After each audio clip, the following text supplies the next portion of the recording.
Asia, Sumatera Utara. Awen Ong, sociopreneur or founder MOWI Indonesia. Dr. Razali Othman from Wazan, UPM, Malaysia. Dandis, Executive Director of SIT for Philippines. Abdul Razak Panamalai, Walailak University, Thailand. Dr. Mustafa Ahmad, MDN Kuantan, Malaysia. Cahyo Septiono, Director of Balairung Network, Policy, Research and Consulting. Dr. Elita, University of Tanjung Pura, Pontianak, and Dr. Warjio, University of Sumatera Utara. And our moderator, Fernanda Putra Adela, ESOS, Lecturer of Political Science, University of Sumatera Utara. Once again, I will call Mr. Fernanda Putra Adela. Are you here now? To open this discussion and guiding this discussion. Hello?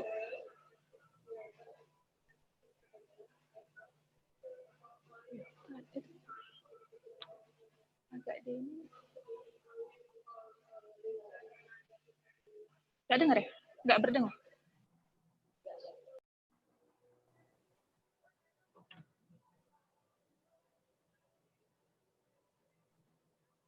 All right, Siti, maybe right. you could handle yes. directly. Yes. Okay. All right. Okay, to take advantage of the time, we will just start our discussion this morning. And then the first present speaker will be held open by Mr. Warjio. Please come, Mr. Warjio. All right. Thank you very much, Siti, as Master of Ceremony and as moderator for our program in the webinar international about the green earth, the role and challenge Southeast Asian, and all the participants and the panelists. Thank you very much for your time joining in our programs. So I think this is the great program that we will discuss about hot issue in our pandemic in these times. All right, all the panelists, I do really happy because this is the result for our discussion, especially about this issue. I do really thanks for our friend, my colleague, Dandes from the Philippines, Dr. Rajali Othman, as a director of Wajan, Muhammad Khairul Hidayatullah, Haja Basir, Alwin Ong, and Abdul Razak Panamalai from the Thailand, and Mr. Cahyo and Mustafa Ahmad. He is a member of the Malaysia Dakwah Negara MDN from the state Kelantan, Malaysia, and my best colleague, Dr. Dedi Batubara. He is a head of Al-Wasliya NGOs from the North Sumatra province, and of course, our presenter from the Indonesia too, I think, and all the participants and panelists. In this case, I try to present my slide. The title is about the challenges and the role of the NGOs through the pandemic COVID-19. The firstly, aim of the presentation is exploring COVID-19 crisis response in ASEAN member states. The secondly is about the exploring impact of the COVID-19 in ASEAN, and the thirdly is exploring challenges and what is the role about this. All right, maybe good next slide. All right. Okay, in the COVID-19 crisis response in ASEAN member state, so based on our map that I will present, so as the rate of the infection rose in the Southeast Asia, the impact of the pandemic brought immediate interruption in all sectors of the economic activity, primarily by containment measure imposed through lockdown, community quarantines, temporary business and school closures, necessitating social protection for the vulnerable population and measure to the further assist SMS and other affecting film. So we know there is a response for the state like travel bans, border closed, few areas in lockdown, and nationwide lockdown. This is the response from the state in ASEAN. Okay, next maybe. So when we go and discuss is about the role and the challenges of the NGO and the institution, especially in the Southeast Asian regions. I think that is very special because in Southeast Asian region, of course, we know many NGOs, many institutions has a react of the pandemic COVID-19 and many programs that implemented in this and respond this issue. Okay, based on my presentation, okay, maybe next slide. So we could look at the wages, property, and health in the time of the COVID-19 in the Southeast Asian focus. Like in Indonesia, maybe, Malaysia, Filipina, Thailand, and of course, and like Myanmar. So I think we have many challenges and role that we could doing for this time. Next.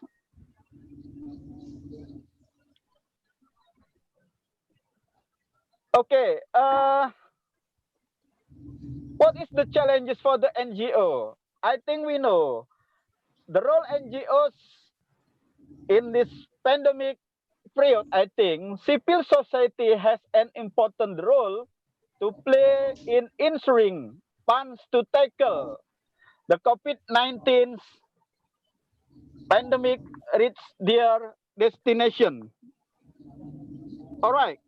The firstly, there is a current challenges response for the pandemic COVID-19. The firstly, asymmetry of the power between the executive accountability mechanism. I think it's very important for the challenge for the NGO for pandemic COVID-19 in the Southeast Asian area. The secondly is about the access to information. I think the second challenge is access to the information. I think it's very important. The secondly is about the restriction of the movement, frequent activities that require meeting physically. Because some states has lockdown and closures, school, university, and the office. I think that is the challenge for the NGO to meeting for the official. And fourth, I think it's about the online services are costly in countries which impose social media taxes. And the fifth, it's about the gaining momentum for the civic initiative is difficult. And the sixth is about the reduced space for the civil society. So for our panelists, participants, it is very important to how to know about the challenge for the NGO to react the pandemic COVID-19. How about the opportunities? Okay, the next slide. For me, I think we have five opportunities for the NGOs and institutions. The firstly, I think potential for widespread engagement. The secondly is about potential to increase legitimacy of the civil society. And the thirdly is about a building of new lines. And the fourth is about increase in information. And the last is about exploring platform for digital civic engagement. All right. Our panelists, our participant, we know in Indonesian case, Sorry, sir. startup. Remind the presenter only 5 minutes late. All right. In Indonesian case, startup, crowdfunding platform, and non-government organization have established a charity program to help those who have lost their livelihood as a result of the partial. And we know the program like this konser musik di rumah aja and crowdfunding platform, I think is very important, especially in Indonesian case. All right, the last slide, I think. So, uh, we have many NGO that implements the program how to handle COVID-19 in the Southeast Asian region. In Muhammadiyah, I think in Indonesia, Muhammadiyah Disaster Management Center has a program to handle to COVID-19. And of course, in Thailand, in Philippines, in Malaysia, and another countries, I think. So hopefully in this discussion, we could see many program from the NGO to handle it. All right, thank you very much for our meeting, our webinar in this morning. Thank you, terima kasih, Kop Kun Krab, and selamat. Thank you. Okay, I will give time to the moderator, Siti. Thank you. Itu pun kemarin dilaksanakan itu, tingkat respon anak kan nggak ada.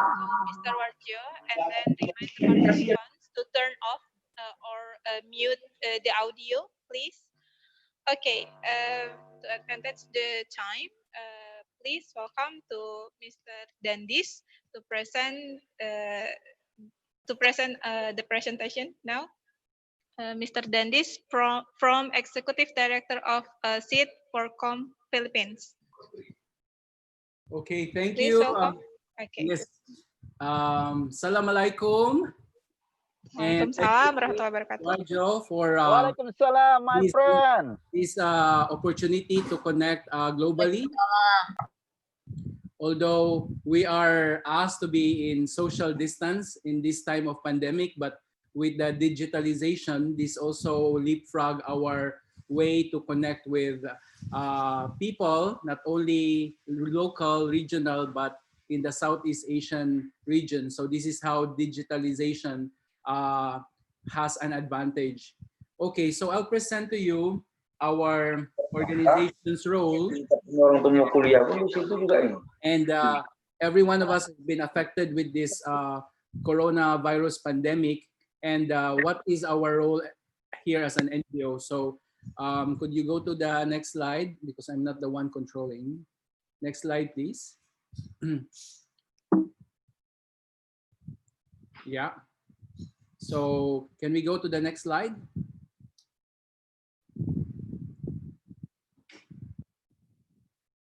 Hello? Mhm. Yeah. So yes. So thank you for the. So this is our NGO. This is based in the Philippines, and mostly we are impacting communities in the areas on the mountain, which who are the farmers and our fisher folks. So our four programs are energy, education, and livelihood and environment. So our mission is empowering communities, transforming lives. So can we go to the next slide?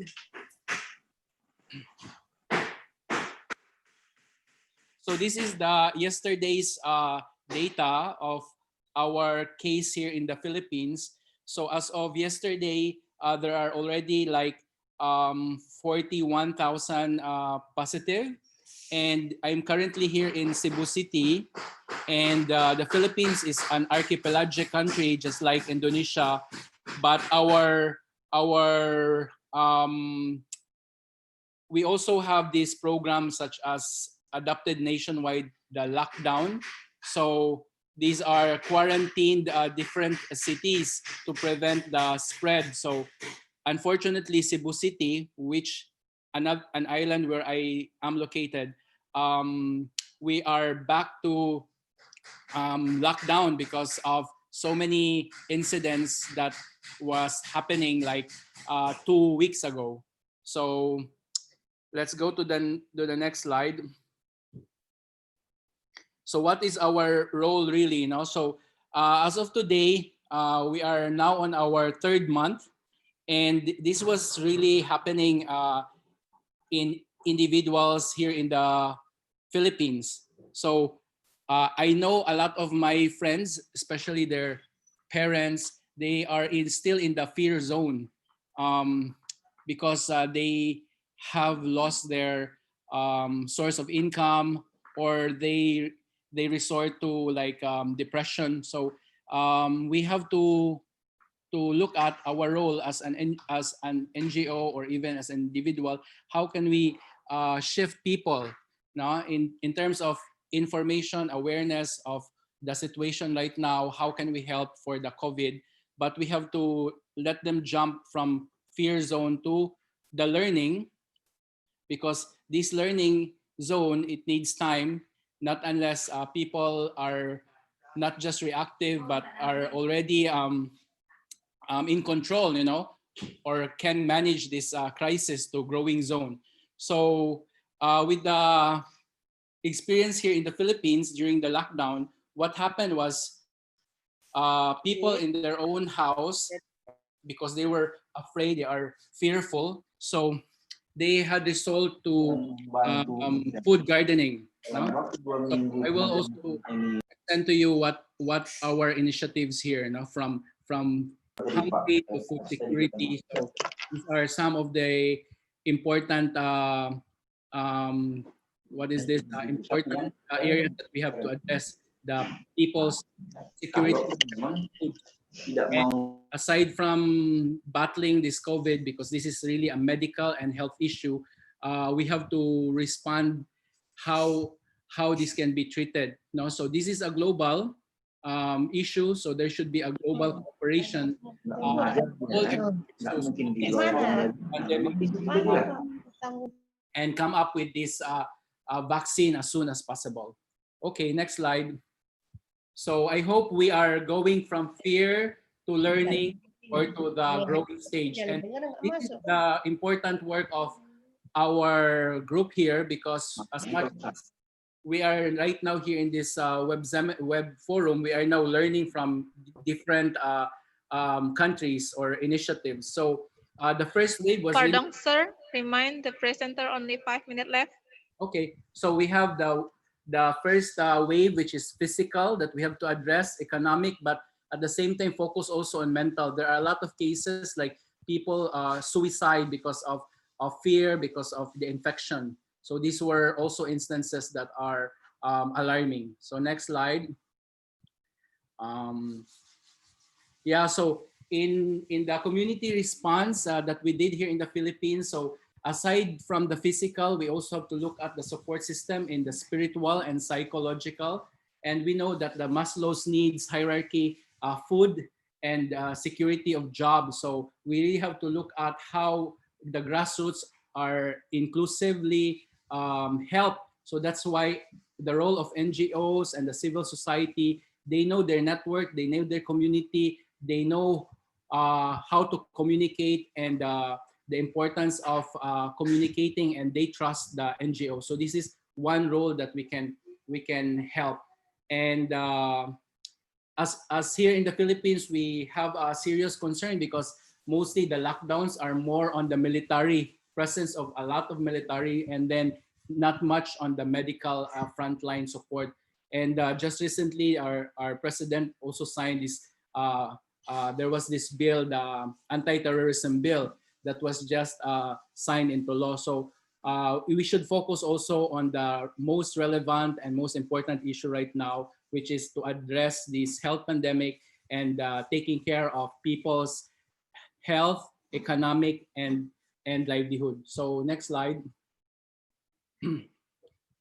Next slide, please. So these are our initiatives. So we tap different the mothers to tailor the PPEs, and then we also went to farmers and our island fishers to provide food. Next slide. We have this. Next slide, please. We have to connect with the farmers. You know, in the mountain, problem of the farmers is like they have a lot of harvest, but there's no market anymore because of the logistics and the lockdown. So we have to provide the logistics and the marketing so that this healthy food can increase the immune system of people, because we really have to put healthy people to and boost their immunity system with healthy food. So mostly the relief operations are canned goods and not so much of the healthy food. So that's also one of the concern. And then we've launched this food garden movement to make sure that people with their lockdown, with their time, they can grow their own food. Then next slide. Yeah, so aside from that, we tap different farmers and indigenous people because they are asking help. Instead of asking help or money or food, we provide a market to their livelihood. So now we're selling their kasoy nationwide.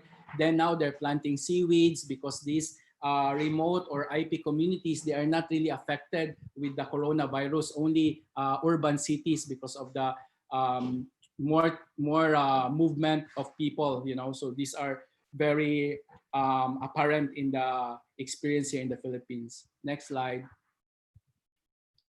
So that's how important empowering communities and livelihood. So this is our role as civil society. Our role is to represent and also watchdog in terms of policies, in terms of the corona funding in the country. We have so many grants, loans. So we really, as a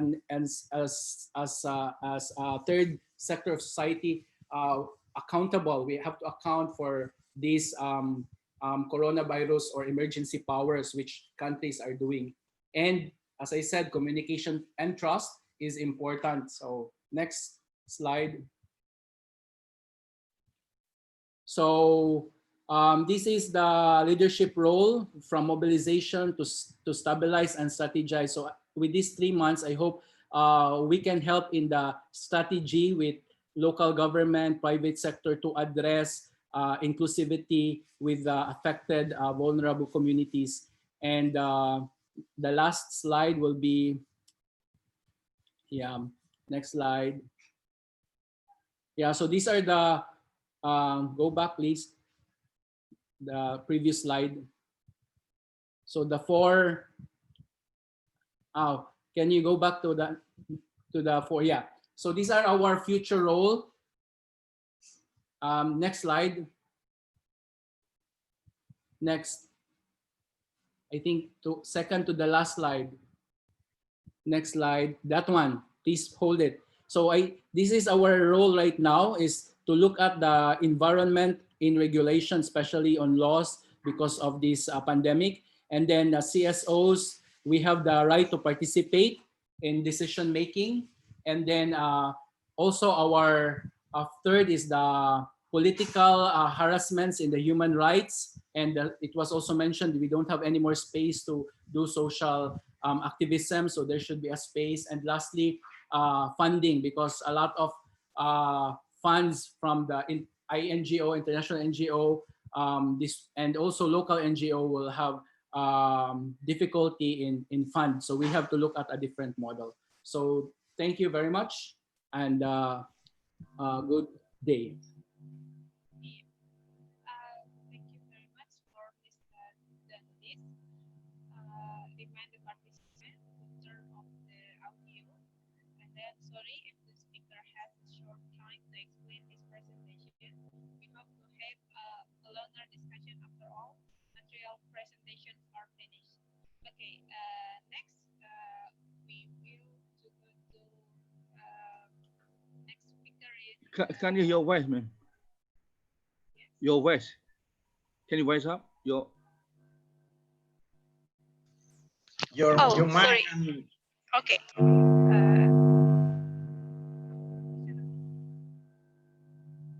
Okay, thank you very much. And then we will go to the next speaker, is Mr. Dr. Razali Othman from Wazan University Putra Malaysia, from Malaysia. Please to Mr. Dr. Razali Othman for the presentation. Yeah, thank you very much, the moderator. What Iskandar, Dr. Can see your name. Anyway, it's okay. First, my apologies. I prepared my slide in Bahasa Malaysia because I was told that we can use either Bahasa Malaysia, Bahasa English, or Bahasa Indonesia. But the way I will, explain in English as well, inshallah. So for your information, can you my voice, yeah? Can, yeah? Yes. Okay, Yes, inshallah. sir. Yes. Okay, inshallah. So for your information, first of all, let me explain what is Wazan, because I believe most of you probably don't know what Wazan is about. Okay, Wazan or Pusat Pengurusan Wakaf Zakat and Endowment, or bahasa English we call it Center for Management Wakaf Zakat and Endowment, Wazan, is one of the management members at University Putra Malaysia. University Putra Malaysia, UPM. Wazan was established on 1st of October 2016. It's about 3 years. The Islam of Wazan with so the let me share also with you guys the establishment of Wazan actually began with a huge dream to be realized, because we want to be our huge dream want to be a little Harvard University, because we know Harvard is the best university in the world with a huge endowment. And also we would like to be a little Al-Azhar, because we know Al-Azhar is the best university in the world that have a lot of wakaf. And in line with that, the establishment of Wazan, we have 3 major objectives. First, to inculcate the culture of giving among the staff of UPM and society and community. Second is to create the joy of giving. This is a very interesting, because we would like to show the community, the members of the university, how joy they give to us by giving them, by showing them the program and so on. And number 3, of course, to create or to get more money for university. So during or throughout the COVID pandemic,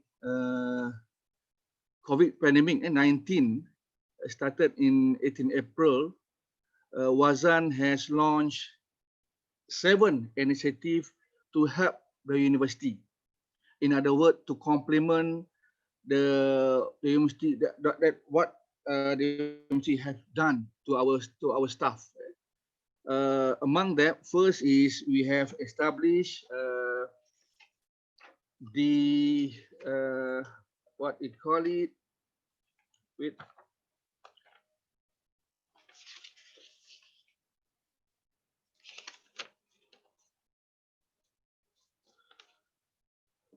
the Kutipan Sumbangan Dana COVID, or the collection COVID-19 for staff UPM. Number 2, bantuan khas tunai COVID-19 staff UPM or special cash assistance for staff UPM.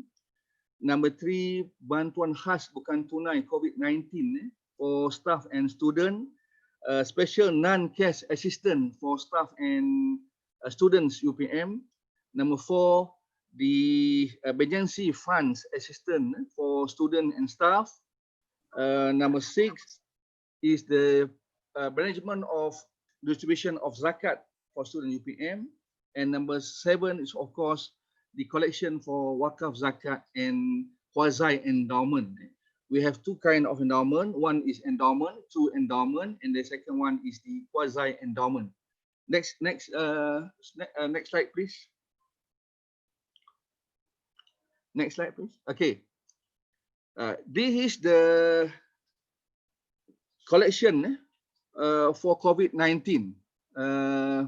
Till 30th April 2020, we managed to collect 163,368 ringgit and 30 cents,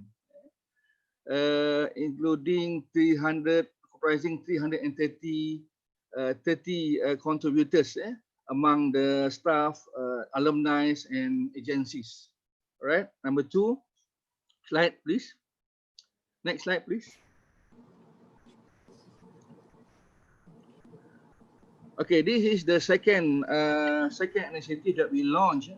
Pardon, sir. Remind Yeah. the presenter only 5 minutes left. Okay. This is the special case assistant, where we help our staff and our students as well. So our staff, we give cash to them, money, and this is the non-cash assistant, where we go to the house of our staff. We bring assistant like staff and so on. Please, next. Please. You see the pictures over there, where we use our vehicles, go house to house to our staff, and we use 1 bus, 1 van, and 1 car. Please, next. Next slide, please. This is our staff in that we give to. Okay, this is part of our beneficiaries that we give, contributing to them. Then, next slide, please.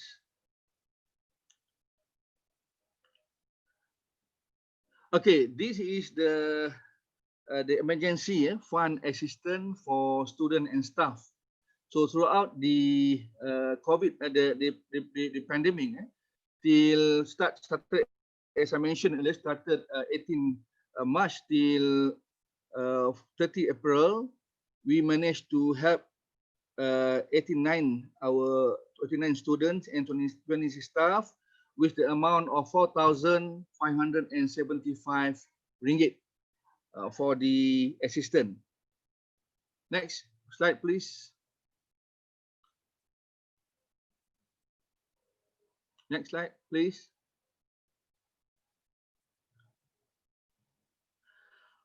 This is the zakat distribution for our student, and again started from 18 March to 30th April.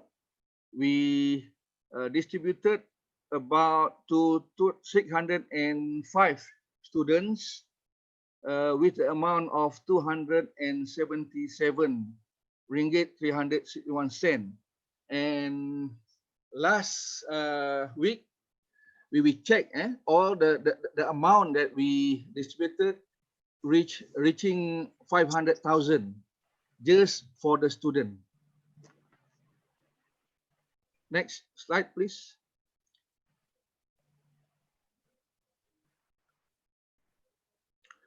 Okay, this is the campaign for zakat collection for staff and alumni and our community at Serdang UPM.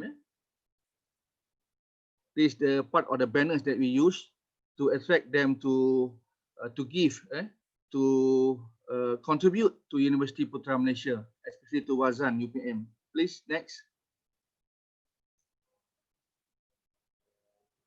Okay,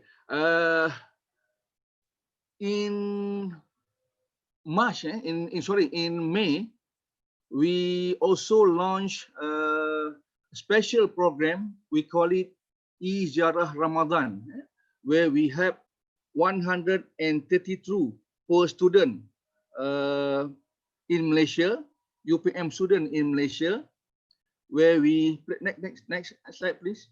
123 students with the amount of 250,000 ringgit. 250,000 ringgit for our poor student in the whole Malaysia, including Sabah and Sarawak. And all together, for your information, during the pandemic, we spent almost 1 million ringgit from the dana from wakaf, zakat, and endowment. From wakaf fund, zakat fund, and of course the endowment funds, as I mentioned earlier. Again, next please. Okay, this is the new fund that we give to Masjid UPM, where we buy a special tools for the smart temperature, where we use for the Masjid UPM. Inshallah, we plan to give another 10 same tools to faculty and of course to our hospital at UPM. And it's very helpful in terms of management of people, in this case, of course, for Jamaah to Salat. Next slide, please.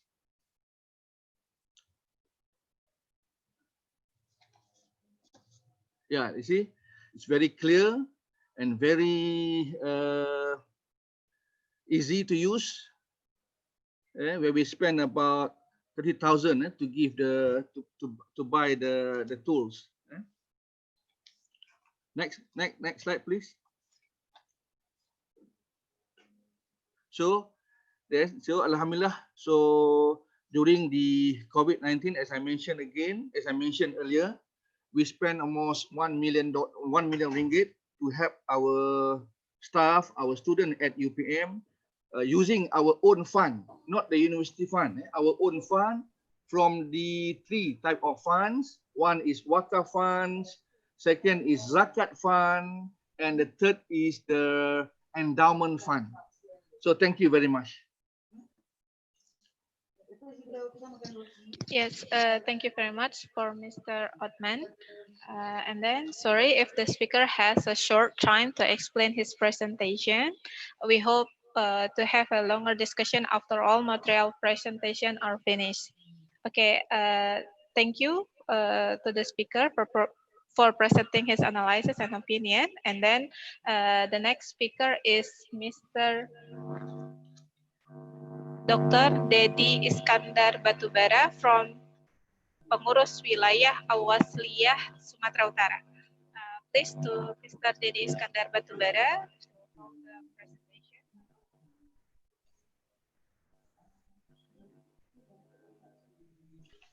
Okay, please, Mr. Dedi.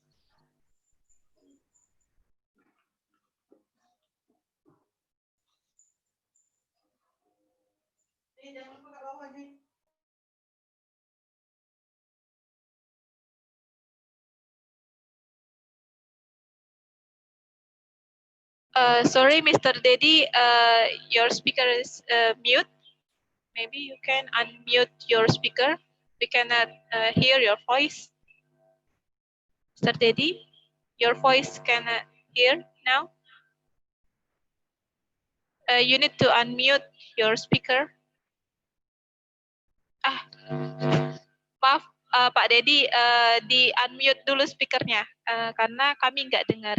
Iya, sudah. Silakan Pak. Oke. Silakan dimulai. Okay, sorry. Thank you very much. Assalamualaikum warahmatullahi wabarakatuh. Good morning. Thank you very much.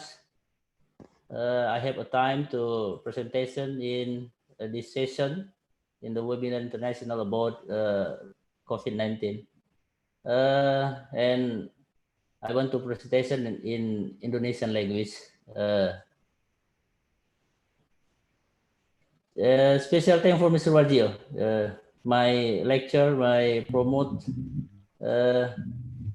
Thank you very much Saya too, kira Mr. Dedi. pagi hari ini saya ingin menyampaikan beberapa hal terkait dengan peranan Al-Jam'iyatul Wasliyah atau Al-Wasliyah, the biggest civil organization in the North Sumatra,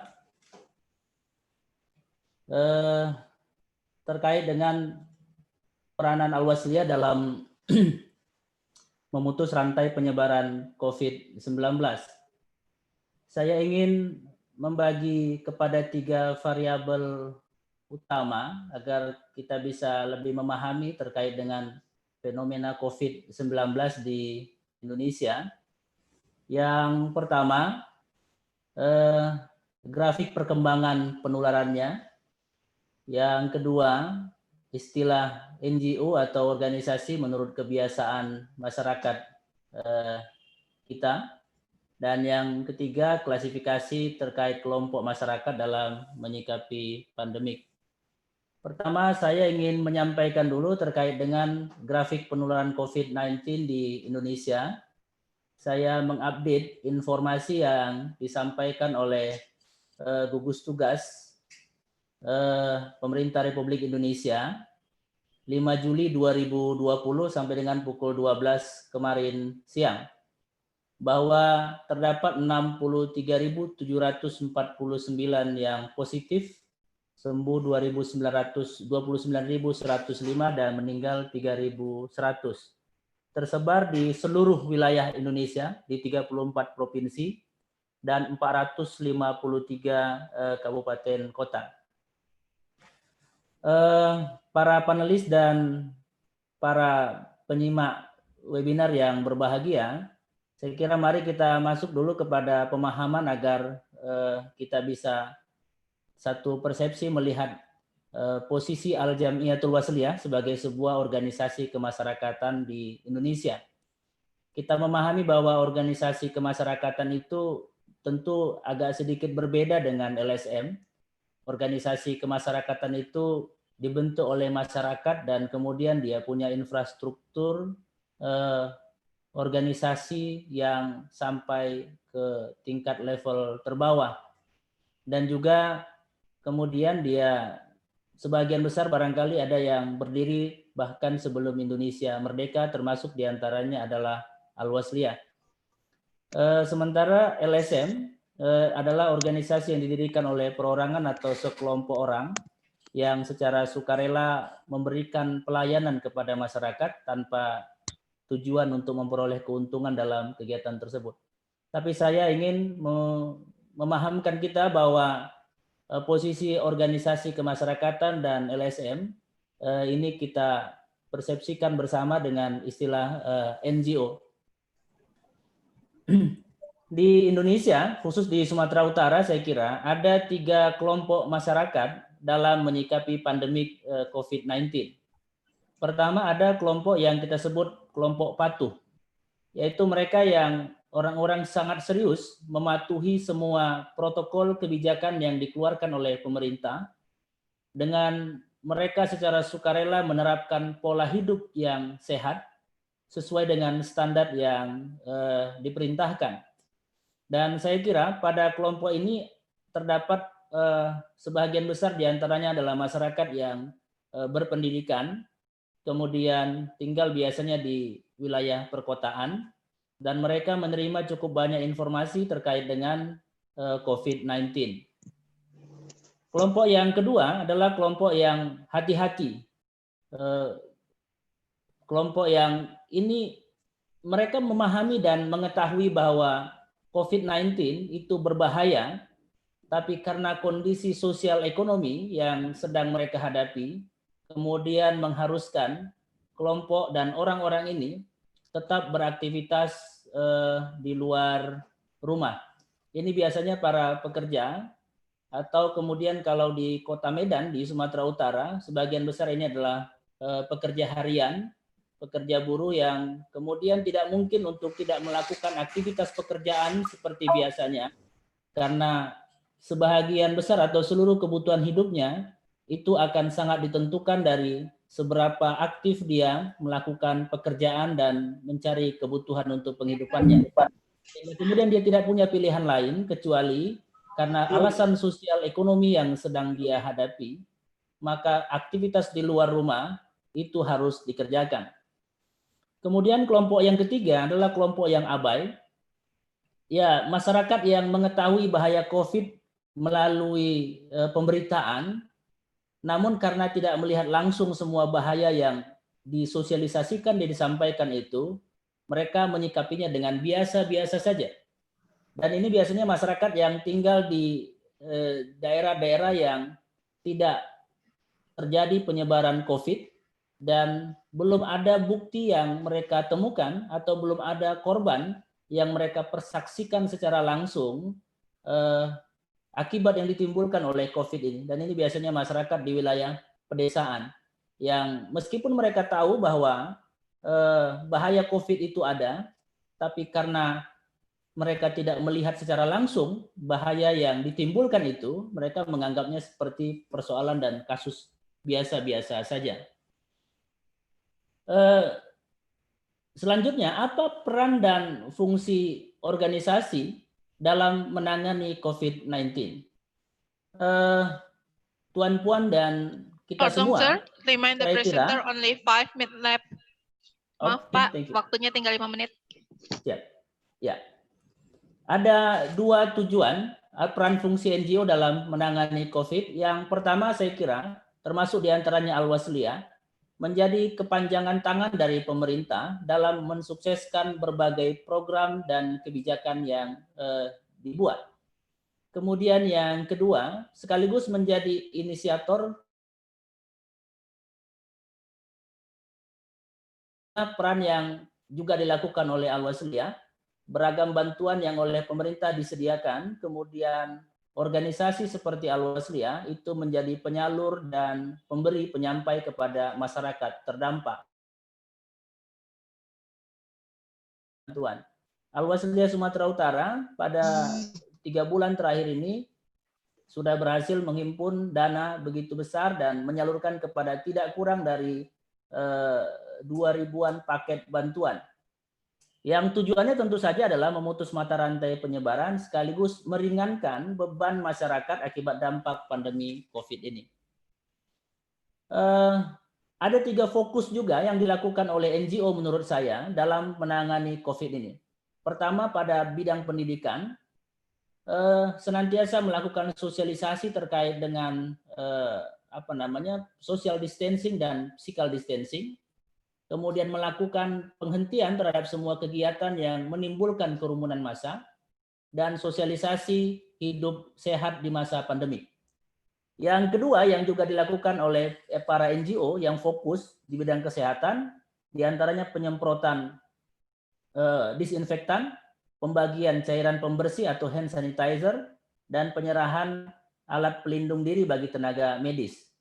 Dan yang ketiga fokus di bidang ekonomi, memberdayakan masyarakat melalui produksi. Saya kira cukup banyak unit usaha kecil menengah yang kemudian mengambil dan mendapat manfaat dengan menyediakan berbagai kebutuhan alat pelindung diri seperti masker dan sebagainya. sekaligus juga penyerahan paket-paket bantuan. Oke, I have a three presentation more. Kemudian yang sumber dana yang didapatkan dari internal tentu saja, karena NGO ini non-profit organization, dia menggunakan dana kas yang diperoleh melalui unit-unit usaha yang dimiliki, juga kemudian menghimpun dari masyarakat, juga seperti yang dilakukan oleh berbagai NGO dan organisasi termasuk Al-Wasliyah, dan juga pemerintah, artinya pemerintah diminta untuk ikut membantu pembiayaan beragam program yang dikerjakan oleh NGO. Yang terakhir, saya kira, kesimpulan, yang pertama saya melihat bahwa NGO memiliki peranan yang sangat penting dalam semua aspek penanganan pandemi COVID-19. Dan itu meliputi aspek edukasi, pendidikan, mitigasi, proses terapi pasien COVID-19, dan pemberdayaan ekonomi masyarakat. Yang kedua, NGO di Indonesia juga punya kesamaan visi dan misi dalam upaya mengakhiri bencana COVID-19 ini.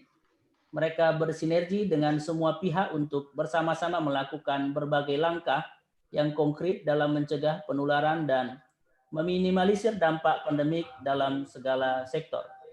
Dan yang ketiga, mereka tentu saja bekerja secara maksimal dalam semua proses penanganan COVID, bahkan pada momen yang bernuansa keagamaan, kinerja mereka terbukti lebih ampuh kadang-kadang dari pemerintah dalam melindungi warganya.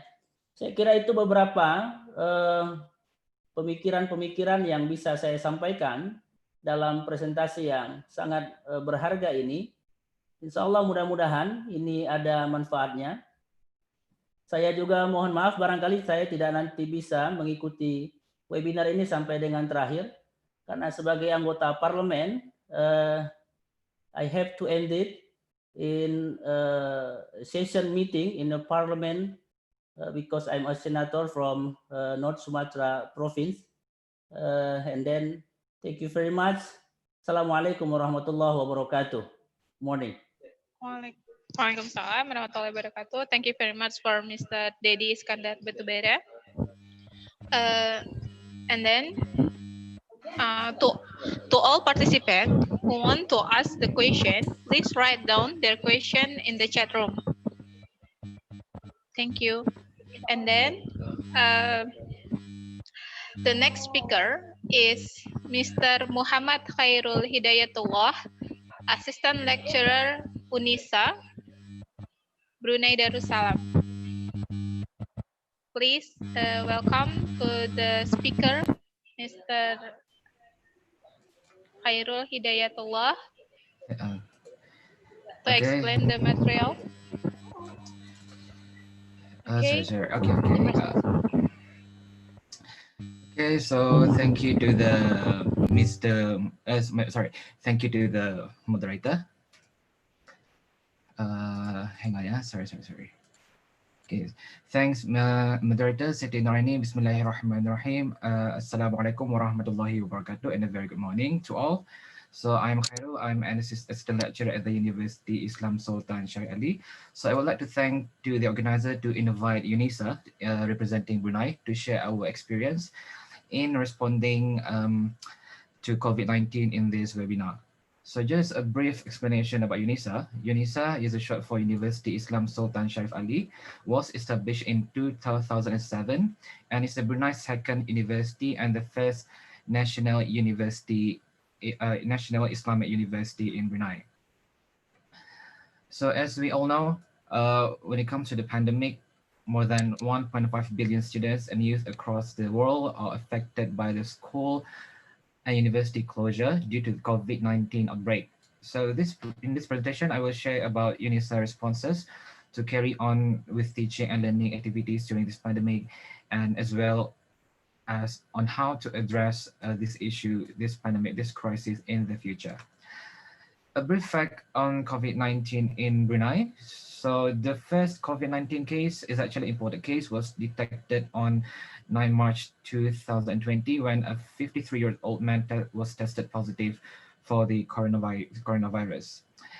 And good thing about Brunei is that we did not go for the chaotic lockdown. It is because of our immediate action of the government, especially the Ministry of Health, MOH, which has been very transparent in reporting the latest status of COVID-19. And one of the ways is by updating daily on the latest COVID-19 status through the press conference, to the press release, and also reporting that on the social media. As you can see on the right hand side, so that's actually a sample on the daily update on the social media on the latest status of COVID-19. So due to these daily updates, MYH have gone a long way in assuring the people of Brunei that everything is under control. So as the countries as well as precautionary measures through Ministry of Education, MOE, schools, colleges, and universities nationwide are suspended and to conduct online classes from 30th of March to prevent the spread of COVID. And Alhamdulillah, until now, Brunei continues to report no new cases of COVID-19 coronavirus, with the national tally remaining at 141. So as for UNISA response, when we first received about the news as advised by the government, so we suspend all the academic activities on 14th of March.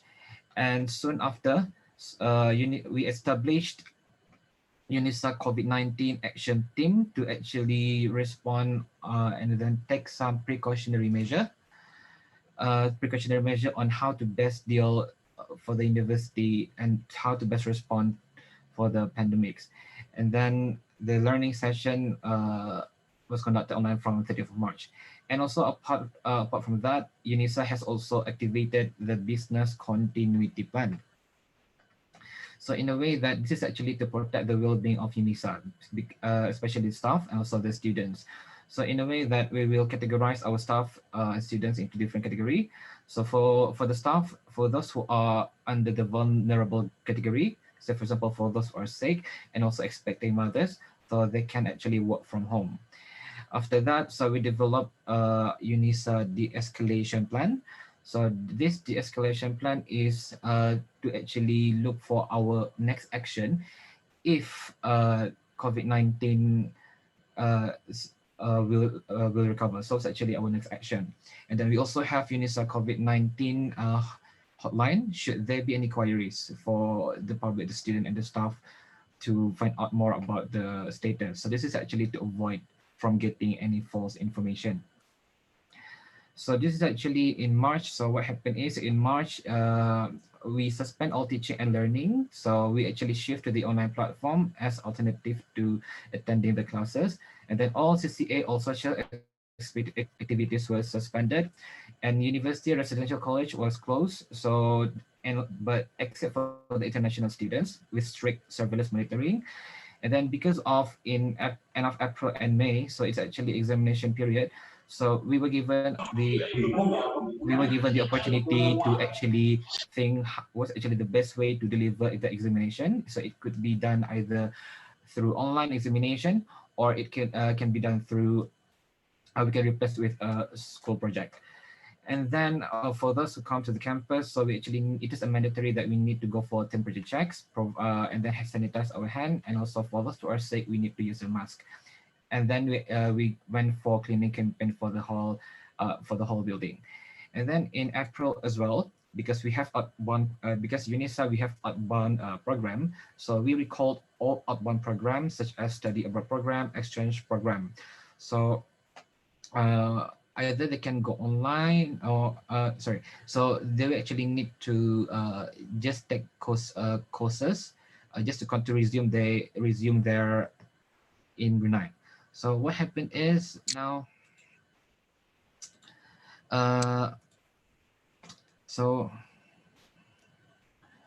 and then we actually have internship programs. So they actually we cancel the internship program and replace with courses, so that they will spend their 3 to 6 month internship program will be replaced with study on the campus. So okay, so in June we disinfect the whole facilities of UNISA. So what happened is this actually to prepare for the coming back of some of the students at the campus. We resume some of the teaching learning sessions which require physical evaluation, such as, for example, muting for students from the Faculty of Sharia and Law. And then at this stage, this is actually part of our de-escalation plan that we'll be explaining later, which is actually conducted in phases. So for those who need to attend the classes, so currently it was in June that only 40% of usual capacity is allowed, and for each lesson also lecture, only allowed a 2 hours, a maximum of 2 hours.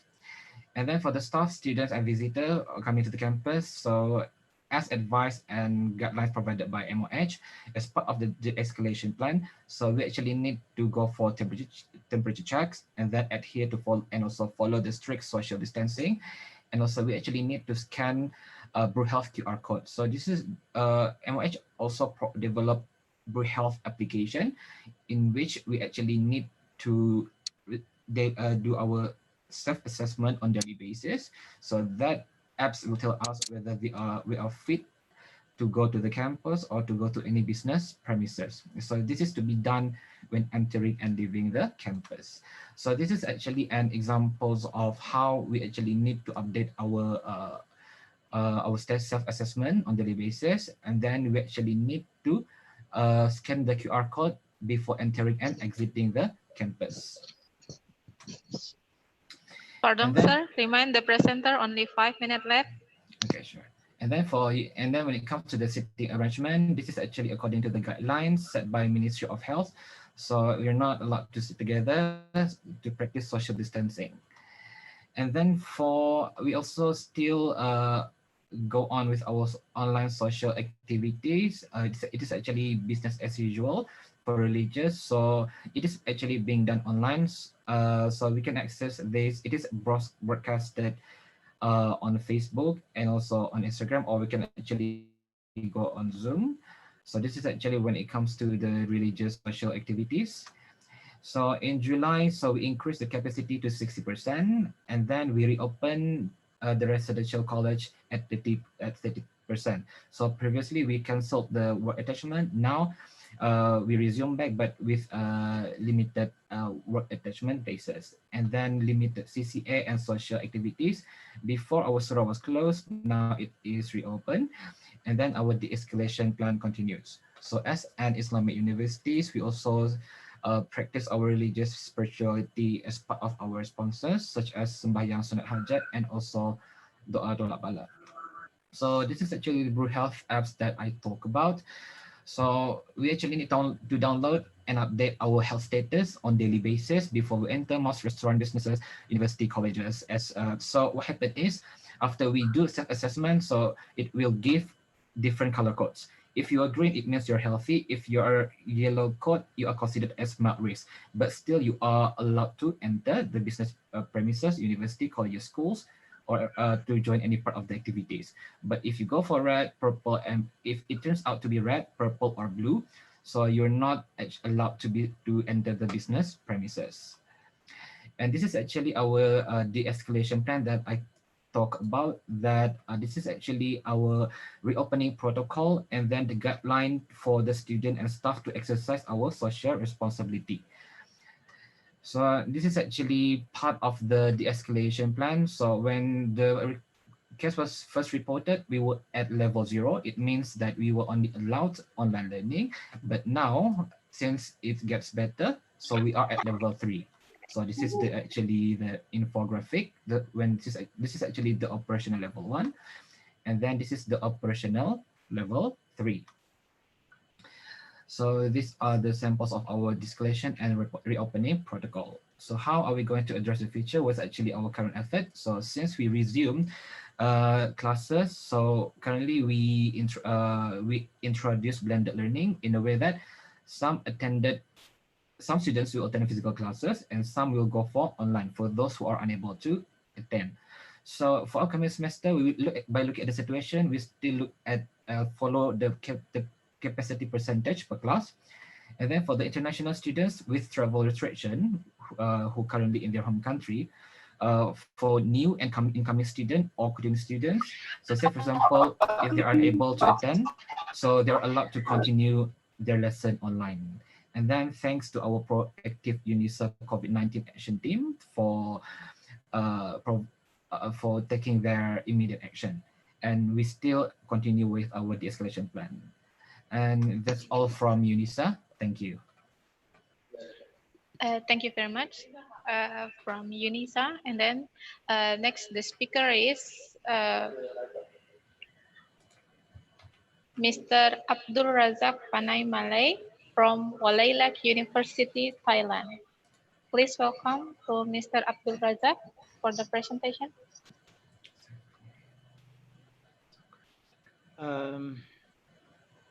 Thank you, Mr. Moderator. Terima kasih kepada tuan pengacara, and selamat pagi. Assalamualaikum warahmatullahi wabarakatuh for you all. I think I got my slide sent already to you, so please show me my title in your screen. Pak Warjo, where is my Okay, slide? sir. Yes, we still on process to. Please wait, sir. Okay. Okay. Yeah, thank you very much. Okay. Because of only me from Thailand as a presenter and participant, so may I ask for speak as a representative of Thailand. So what I want to say, what I want to present, like how the Thai government take actions and respond to the COVID crisis. So I want to share some information to you all, maybe in order to get know how Thailand, because as our information, Thailand is the top countries in serving COVID outbreaks. I mean, I think it's among the top country successfully in serving COVID outbreaks. My titles combine and combat in managing COVID-19 Thailand experiences. What I see from my country in Thailand, all parties in governments, private community, to get together, enhance the serving these problems, because COVID is a very important, very significant issue that everyone know that dangerous and important to life. So combined, I see that among the governments and the private, the people to get together, enhance to combat. I use combat, berperang menyelesaikan masalah COVID-19 ini. Itu di antara apa yang mau saya sampaikan. So that's next slide, please. However, I want to focus on only some sectors, some cluster, because every part of Thailand, even in people or governments, swasta dan rakyat dan sebagainya bergabung. So only some of them that I want to share how they take action and to respond to the COVID-19. So next slide, please.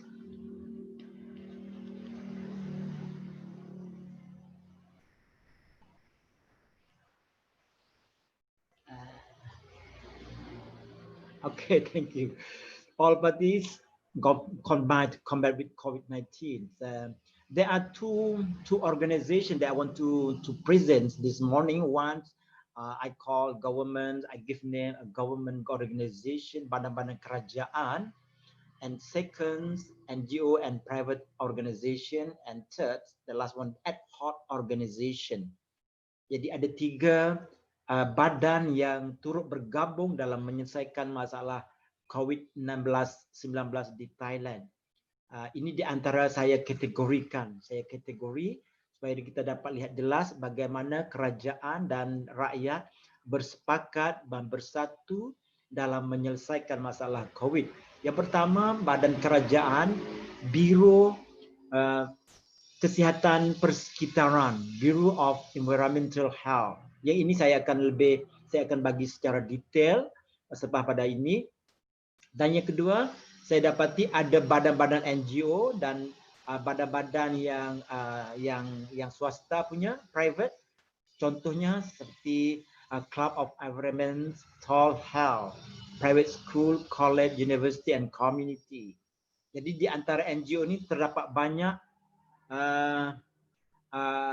yang bergabung, yang turut bergabung kerana apabila kerajaan memberi satu dasar, satu polisi supaya semua rakyat bergabung, jadi terbentuklah badan-badan kerajaan, badan-badan swasta dan NGO tadi dalam menyelesaikan masalah COVID. NGO dan jadi Club of Environmental Health ni ada di setiap daerah, di setiap negeri, di setiap peringkat, region dan juga pusat. Dia ada club sekarang ni, sudah ada Club Environmental Health. Dan juga demikian di kalangan institut pendidikan seperti sekolah, college, universiti dan juga komiti itu sendiri pun turut bergabung. Contohnya saya bagi contoh, kalau saya mau pergi masjid solat Jumaat, di setiap masjid disediakan pegawai untuk cek kita punya flu dan juga perlu register nama. Sebelum pada ini tidak perlu. Jadi kita langsung saja pergi masjid solat, tapi sekarang tidak berbaris. You have to take a queue for register and then check your flu before enter to the mosque. Jadi itu antaranya fenomena menunjukkan bahawa komuniti juga mengambil tindakan, take action bersama dengan kerajaan. Di sebuah sekolah pondok pun demikian. Pondok di pesantren, di sekolah kolej Islam di sini di Thailand pun mereka turut bersama dalam memberi ceramah, menasihat, keluarkan risalah, menyampaikan mesej kepada pelajar, mengeluarkan buku dan sebagainya. Bermaknanya sekolah private Islamic school di sini pun, pesantren pun juga turut prihatin masalah COVID, bukan hanya kerajaan, tapi bergabung dengan NGO dan juga. Dan yang terakhir iaitu ad hoc organization. Jadi ad hoc organization ini dinamakan Center for COVID-19 Situation Administration, CCSA. Ringkasnya, akronimnya CCSA. So if you want to see any detail, any information, current issue, statistic, you can enter, you can access from the... Pardon, sir. Remind the presenter only 5 minutes left. Okay. Jadi kita boleh lihat statistiknya, current situasinya, situasi terkini, situasi dunia dan Thailand. Di situ ada websitenya CCSA. So you can access, you can see because there are both in English and in Thai. So you can click English translation. So all information in that screen you change to the English version. So you can read from that. So ini di antara tindakan yang diambil oleh kerajaan dalam menangani masalah COVID. Ad hoc organization ni, CCSA ni muncul di kaca TV setiap hari, memberi laporan terkini berapa orang jumlah pesakit dalam yang dijangkiti COVID baik di Thailand maupun di luar negara. Itu jelas, complete. So all participants want to follow, you can access from that website CCSA. Okay, next slide.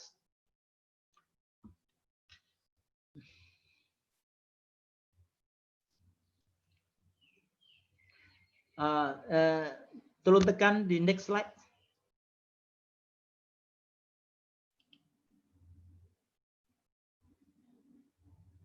Pak Warjo. Sorry, sir. Maybe like the slide. Okay. Kalau gitu saya tunggu sebentar slide yang seterusnya. Jadi apa yang saya mau tekankan sini? Yang pertama, government organization. Saya mau memberi sedikit maklumat tentang Biro Kesihatan Persekitaran. Ini telah berfungsi, sebenarnya wujud sebelum wabak COVID lagi. Sebelum COVID lagi 19, biro ini telah pun wujud dan sedia ada. Biro ini di bawah Kementerian Kesihatan di bawah jabatan kesihatan awam. Jadi biro ini telah pun lama tertubuh. Jadi kalau kita melihat dalam biro ini sebenarnya ini telah saya seterusnya ini saya telah bahas tadi. Okey, ini ya, stop. Ya. Ini biro ini telah ditubuhkan sejak tahun 1997 lagi, sebelum Covid lagi. Bermaknanya kerajaan Thailand itu sangat mengambil berat tentang kesihatan.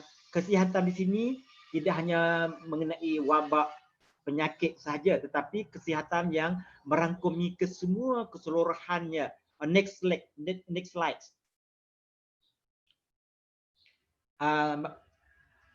Itu kalau sekadar berkongsi, kalau kita pergi ke utara Bangkok, selain di Bangkok ya, kalau Bangkok itu agak padat macet dan air pollution. Tapi kalau ke utara sedikit, sebelah timur dekat dengan Laos, Cambodia, dekat Chiang Mai utara, pada umumnya kita lihat bahawa rata-rata bersih mereka, kerana biro ini berfungsi sejak daripada awal lagi dalam menangani kesihatan persekitaran. Persekitaran di sini termasuk makanan, diri, nyawa, badan, obat-obatan, air, udara dan keseluruhannya yang berkaitan dengan environmental persekitaran. So, apabila COVID datang, maka Biro Kesihatan Persekitaran ini mengambil tindakan yang agak yang agak menonjol dalam masalah ini. Karena saya lihat baru-baru ini mengadakan seminar, mengadakan simposium, mengadakan forum, memberi maklumat terkini bagaimana menangani masalah kesihatan di kalangan rakyat dan supaya rakyat itu bangkit dan sedar. Ini menunjukkan bahawa biro ini sangat berfungsi dalam menangani masalah COVID ini. Dan biro ini adalah biro kerajaan di bawah Kementerian Kesihatan. Kalau kita lihat dalam slide ini, pada tanggal 4 Julai itu adalah diisytihar sebagai Hari Kesihatan Persekitaran. Jadi setiap hari baru berlangsung ya. Ini 6 kan? 6 Julai. Ini berapa ya hari? Ini 8 kan? 8. Jadi 4 Julai baru ini kita berlangsung Hari Kesihatan Persekitaran. Okay, next slide.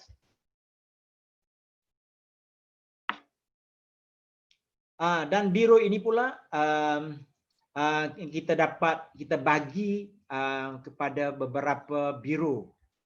Kluster kesihatan tadi, maaf, kita bagi kepada biro yang saya bincangkan ini. What I want talking here today is the first Bureau of Environment Health. Tapi di samping itu ada biro makanan, biro air, kebersihan air, dan apa ni? Dan Health Impact Assessment Division. Yang keempat, Public Health Law Administration Center. Yang kelima, Research and Laboratory Development Center. Ini di antara biro-biro kerajaan yang terlibat dalam menangani masalah persekitaran, kesihatan persekitaran. Tapi biro yang pertama itu, Bureau of Environment Health itu terlibat secara langsung dalam menangani COVID. Di samping itu, di peringkat regional level Environment Health Cluster ni ada 15 cawangan di seluruh negara Thai.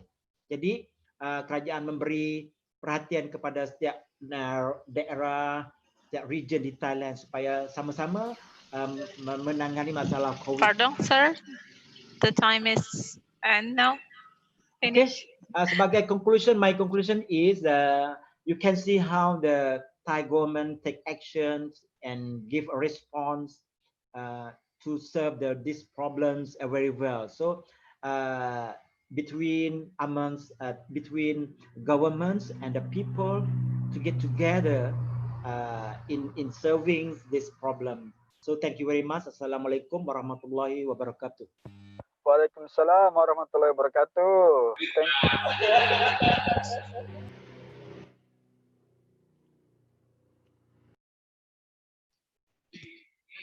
Thank you very much for Mr. Abdurazak Panay Malay. And then next,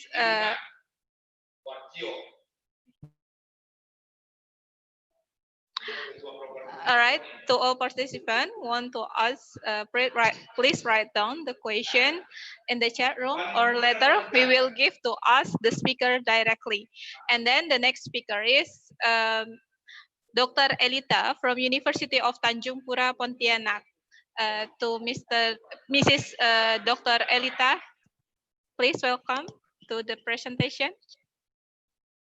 Okay, thank you to moderator. To the host, please allow me to share my PowerPoint. Assalamualaikum warahmatullahi wabarakatuh. Good morning. At best wish for us, did everyone hear my voice? Sultan, wait a minute, sir. Yes. Did everyone hear my voice? Yes. Yes, of course. Okay. Yes.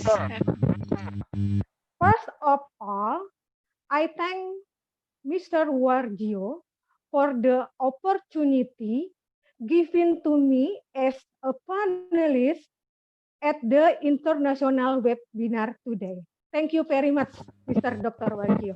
All right, thank you.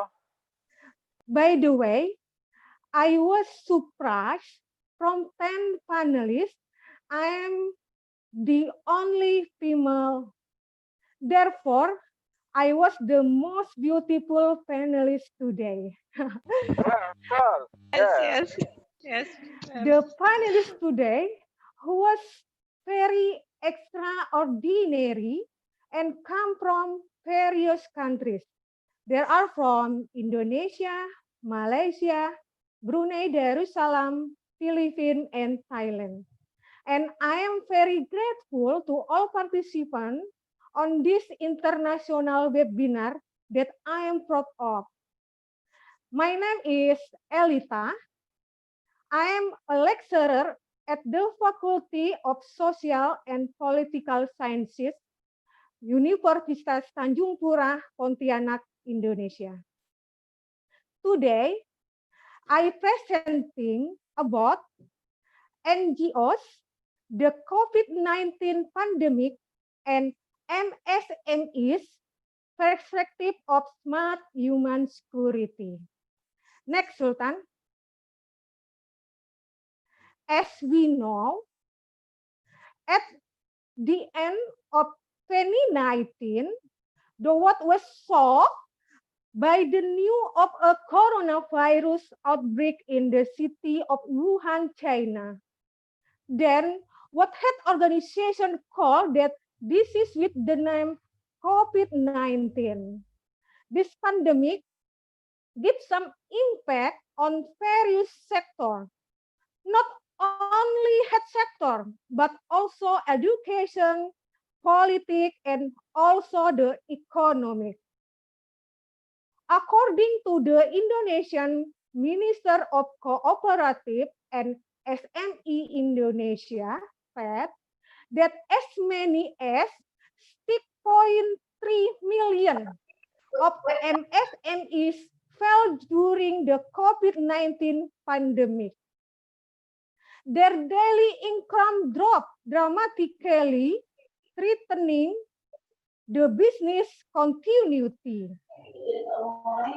In the first picture, it appeared that entrepreneurs had dropped out of cash. The widespread outbreak of COVID-19 has reduced MSME income. In the second picture, it appears that MSMEs no longer a buffer for the economic as during the 1998 economic and financial crisis. At the time, MSMEs became a buffer for the national economy, take the labor and moving the economy. While in 2008, during the global financial crisis, MSMEs remained strong in sustaining the economy. However, this sector cannot withstand the crisis caused by COVID-19.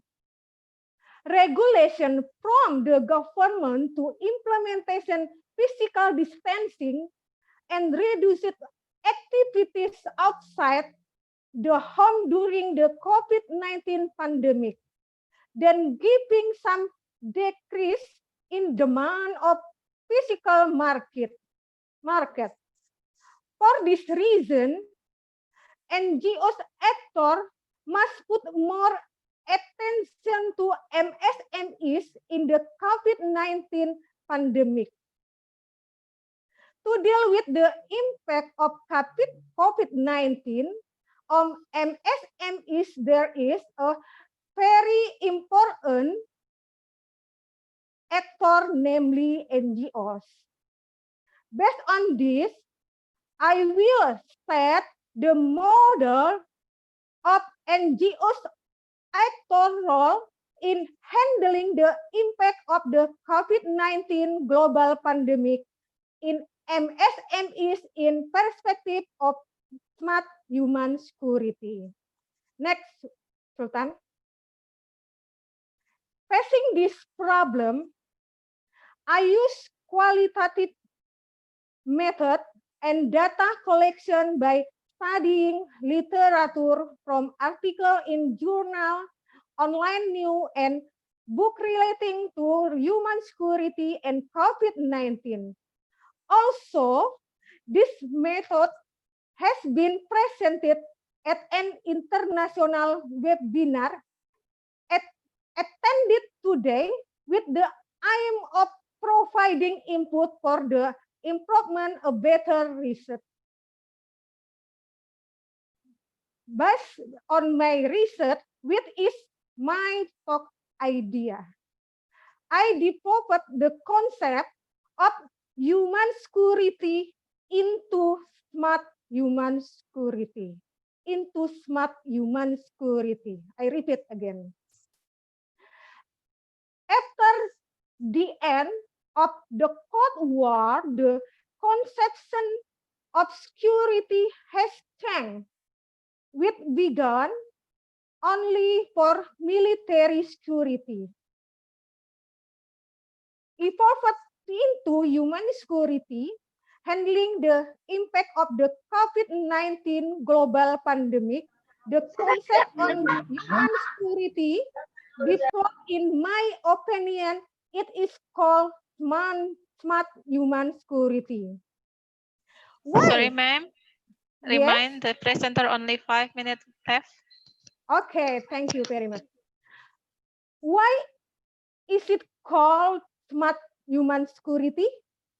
Because I found the combination of hard skill and soft skill model. Next, Sultan. Yes. And what is the model of NGOs actor role in handling the impact of the COVID-19 global pandemic in MSMEs in perspective of human security? Now, let's look at the chart. The first model is the hard skill. This approach in an effort to method technical method. First, the basic education in entrepreneurship and training in business management based on online information, communication, and technology, or ICT. Second, the business management training based on ICT in dealing the COVID-19 pandemic. The second model is the soft skill approach. The skill is the provision of understanding and communication skill for the ability to conduct communication.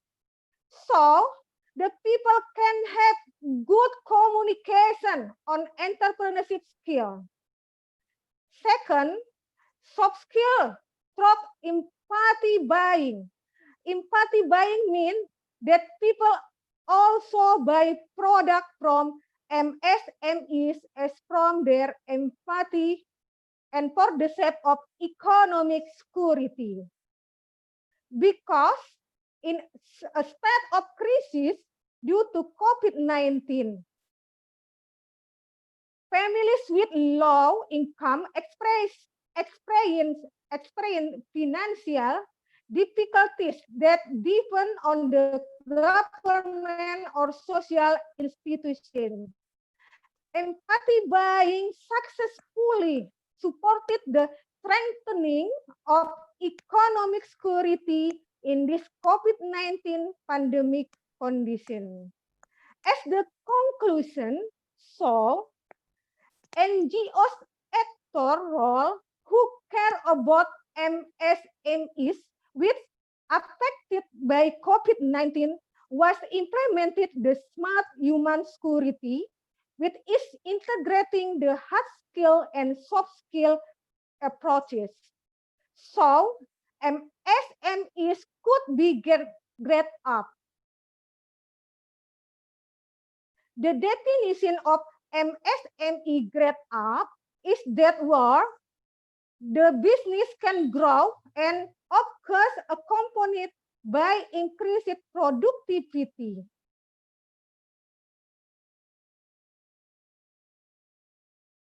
Okay, it is all my presentation.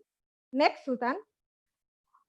Hopefully, the strengthening of the role of NGO actor will cause MSMEs affected by COVID-19 to expand to class as soon as possible. I hope my presentation was just exactly in 10 minutes, so I will get a prize from the host. Thank you very much for your attention. The end. Wassalamualaikum warahmatullahi wabarakatuh.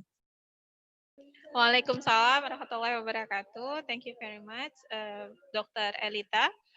And then the next speaker is Kakak Awen Ong, sociopreneur and founder MOWI Indonesia.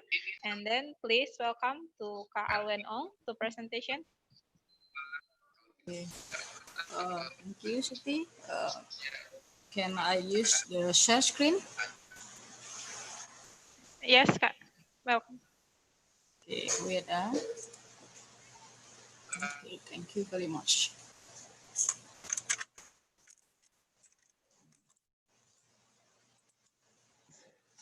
Okay. Can you look my presentation? Yes, Kak. Okay. That's clear. Thank you so much. Good morning, everybody. Assalamualaikum warahmatullahi wabarakatuh.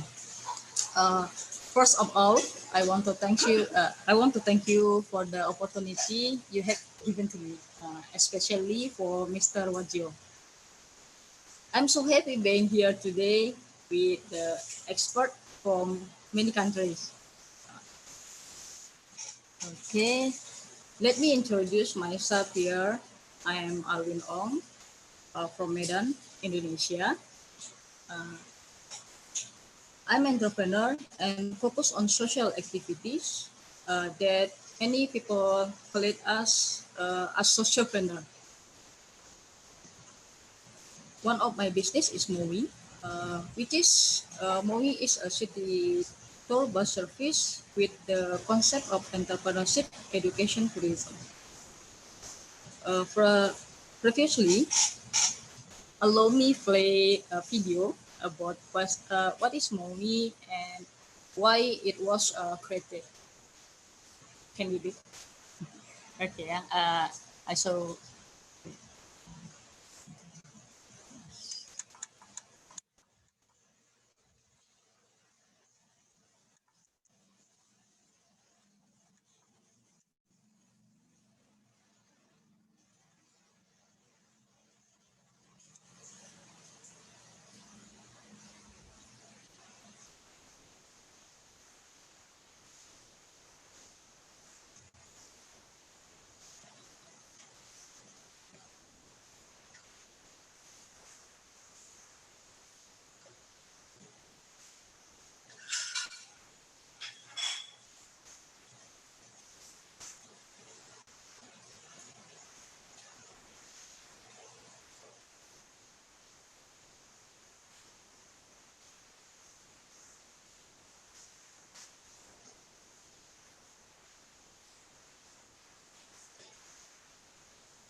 that is MOI. MOI come from our talk and admiration with Indonesia. Indonesia that have million of potential. So the pilot project is set up in Medan City. MOI has been running for over 1 year in this year. Oh, ini ada tulis ini ya? Sorry. Sorry. In his journey, MOI already get several awards, such as the first is Top 5 Wonderful Startup Academy from the Ministry of Tourism. The second, first winner startup from the Ministry of State in Islamic Nation competition. And the third is Top 5 Startup Dirham. Our focus is city tour, visual heritage, education, and entrepreneurship. From the social side, MOI doesn't charge a fee for disabled, orphanages, and all paid for by MOI. So that's free for the people. As a tourism business, COVID has a big impact on the tourism industry. The tourism industry is the first business to be affected, but the last to get out. At least we need 1 year to recovery if we are looking at the condition of global tourism. COVID condition teach us big things for every businessman. Like cash is very important because so many businessmen doesn't have a cash. So business must be managed in Sakowin. Every business must have a reserve fund at least 6 months of operation. Focus on building business network, having a database, and must be literate with social media. Social media is one problem with the SME because so many people doesn't use social media. In several sectors, felt the blow in the form of major disruption in cash flow and business operation as the outbreak spread like wildfire, forcing some employees to work from home, while others become victims of unemployment. In MOI, many of tourism had canceled their plan and operation become paralyzed. But I think on the other side, we try to focus with MOI care. So we make the distribute the PPI, our personal protective equipment for the doctor, hospital in Medan, health center, and keeping the free hand sanitizer, food for the poor people, orphan and widows, and COVID affected people. Thanks God, we have a strong belief about when we help the difficult of others, it is Allah who will help our difficult. So I think the biggest challenge of MOI is to keep running in COVID condition. That is by consistently providing education, through social media, conducting promotion by informing that traveling with MOI is in accordance with health standard and not accepting travel order with more than 10 passenger. So Pardon, not, Kak, reminded the presenter only 5 okay, minutes. okay, thank you. You can look MOI in application. This is a MOI. So in other words, we reduce the capacity of passenger. Another thing we do is we are currently making education video in the form of tell story for children. So the last time we do like this.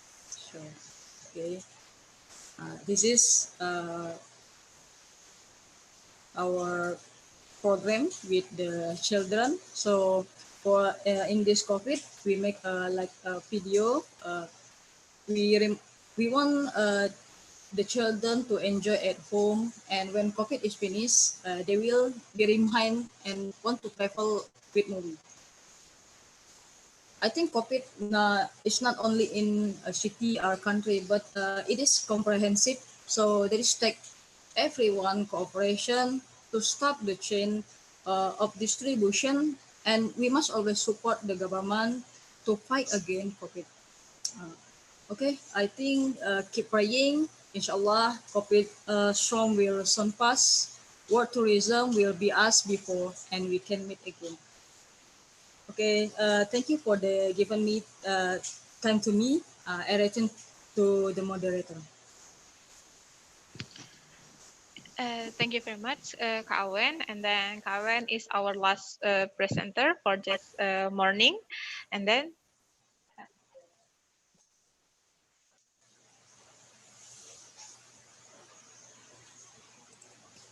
all right. And then we have two presenter, Mr. Cahyo Setiono, Director of Balerung Network Policy, Research and Consultant. Are you here, sir? And then Dr. Mustafa Ahmad from MDN Kelantan, Malaysia. Please, sir.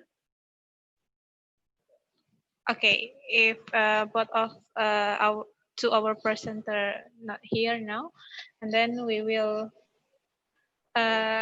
Okay, I think Siti yes, we sir? have a presenter, Dr. Mustafa Ahmad, I think. It is joining our Oh, yeah? program. Oh, okay. Okay, I will call Dr. Mustafa Ahmad from MDN Kelantan, Malaysia. Please welcome.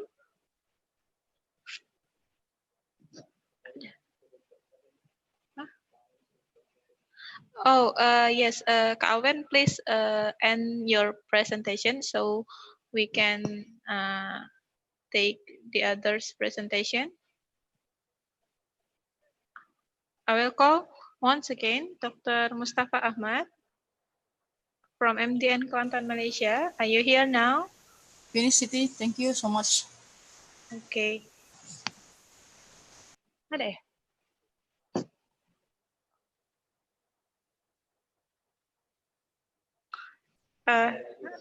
Mr. Warjo, how about this? Dr. Mustafa Ahmad, Okay, I will check and I've checked Mr. Dr. Mustafa Ahmad maybe not joining, so we can discuss in our program.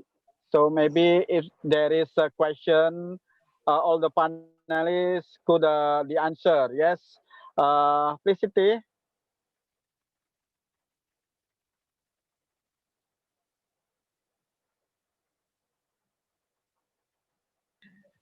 Okay, to all participants who want to ask, please write down the question in the chat room, or maybe all of you want to give directly the question, please. We will give time to ask to the speaker directly now. Please, participant, want to ask for to all of our participants.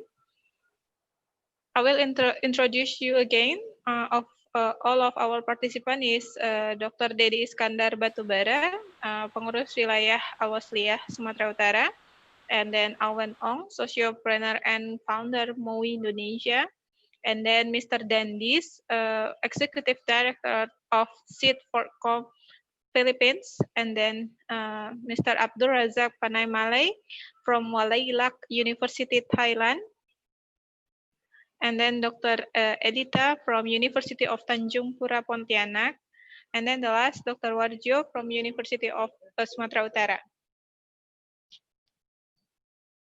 Any questions? I will. No. Wow. Nothing. Nothing question. So all of clear.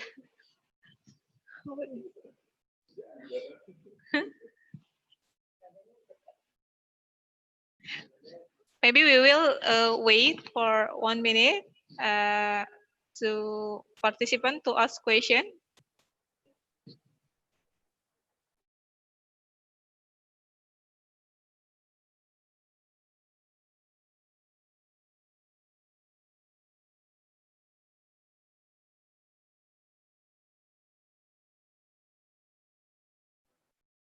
Okay, may I give the response or question? Yes, sir. Please welcome. Ya, Assalamualaikum warahmatullahi wabarakatuh. Assalamualaikum warahmatullahi Waalaikumsalam wabarakatuh. warahmatullahi wabarakatuh. Thank you for the time and opportunity to give a response. Thank you, Mr. Wardio and all speakers, the great speakers today. Yes, thank you, Mr. Bahrum. Yeah. I have here what the speaker said in a presentation. It seems that all speakers give the presentation that NGOs in their country almost have the same activities to face the COVID-19 pandemic. Give the money, give the fund, give the food, and then give the socialization about the how to social distance, hand sanitizer, and etc. I cannot catch yet the most important tool that can give the NGOs in our country activities. I mean that this morning I read the result survey in Jakarta that almost the 70% people cannot follow or obey the COVID-19 protocol healthy. So I want to ask what the NGOs do to support the government to make social communication to campaign the healthy lifestyle to make the people have a same perception about how to face this pandemic.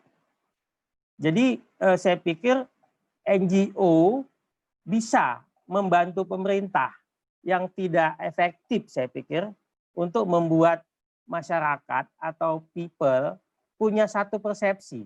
Karena khususnya di kota Medan, masyarakat seperti biasa saja, seperti tidak ada nih virus pandemik ini. Social distancing tidak ada, most of people not use mask in the highway, in the way, in the market, in the mall, and something like that. So, what the NGO's role? Apa bisa NGO mensupport pemerintah? I think government is not effectively to give a social communication in a healthy campaign about the virus. Ini saja mungkin, it's all. Thank you very much. Assalamualaikum warahmatullahi wabarakatuh. Waalaikumsalam warahmatullahi wabarakatuh. And then, sir, this question for all of our speakers. Yeah, I think I want to catch also what the difference do in Brunei Darussalam. All people follow the standard healthy protocol of pandemic. How condition in Malaysia, in Thailand, and so on. I think so. Okay, thank you very much. And then I will please welcome to all of our speaker to answer this question, and then I will the first maybe I will welcome please to Mr. Dandis to answer the question from Philippines. So thank you, Dr. Dedi, for that question. Really, the role of our NGO or as third party is communication. So we really have to localize how to communicate in our vulnerable communities. So as NGOs, as academe, we know our community and how to communicate. They will trust us since we've been dealing with them in this pandemic. So it's not just communication in social media, but also radio, pamphlets, and then for social distancing, we have to partner with small business companies to put labels, labels, and then it's good that when we travel, we have extra masks that we can bring so that those people who don't have masks, we can just give away. We tap different women to make masks, and then we market and sell them. So these are the essential activity aside from communication, but also solution and action. And we have also to in my country, we don't have that experience that the NGO are consulted with the government efforts. So they always think that local government from top to bottom. So we, as CSO, we have to be engaged meaningfully and inclusive in this prevention side as well as response to COVID. So that's my thought on this. So CSO has a great role to communicate, amplify this to local dialects, to their vulnerable sectors that they are trusted with. And the prevention would come in many forms. Thank you. Thank you, sir. And then next, please to Dr. Elita from University of Tanjung Pura, Pontianak to answer the questions.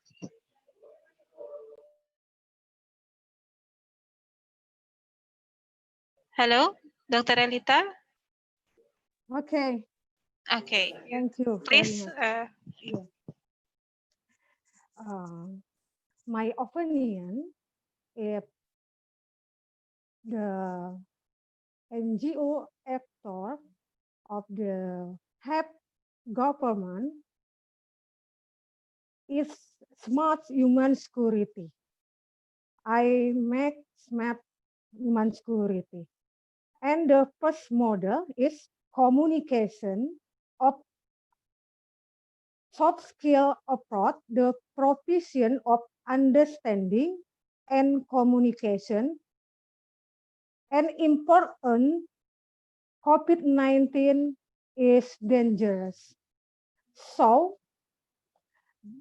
the people can have good diplomacy and to in handling the impact of COVID-19 global pandemic, khusus to MSME in perspective of smart human security, in the empathy buying, and because the state of crisis due to COVID-19, families with low income experience financial difficulty that depend of the government of social institution. Empathy buying successfully supported the strengthening of economic security in this COVID-19 pandemic condition. The end. Thank you very much. Thank you, Dr. Yes, thank you, Dr. Elita. And then next, please welcome to Mr. Muhammad Khairul Hidayatullah, Assistant Lecturer, UNISA Brunei Darussalam. Welcome, and please answer this question. Okay, thank you, Siti. So to answer the question, yes, in Brunei, we really adhere to the regulation set by the government and also the Ministry of Health, and it is being enforced. Say for example, one of the regulation is that, say for example, for those who are defying the orders and regulations of the MOH, so the individuals can be fined up to $5,000. So say for example, if the offenders face this matter is brought to the court, so the offenders will face conviction in the court of law up to $10,000 $10,000 fine, or 6 months imprisonment, or both. So also this also applies to the eateries in Brunei. So there will be spot check by the authorities. Just it was end of June last month. So 3 eateries were fined up to 5,000 Brunei dollar for flouting safety guidelines imposed to contain the COVID-19 pandemic. So this is actually how we take these COVID preventive measures seriously. Thank you. Thank you. And then next to Mr. Abdul Razak Panay Malay from Walilat University, Thailand. Please welcome to answer the question.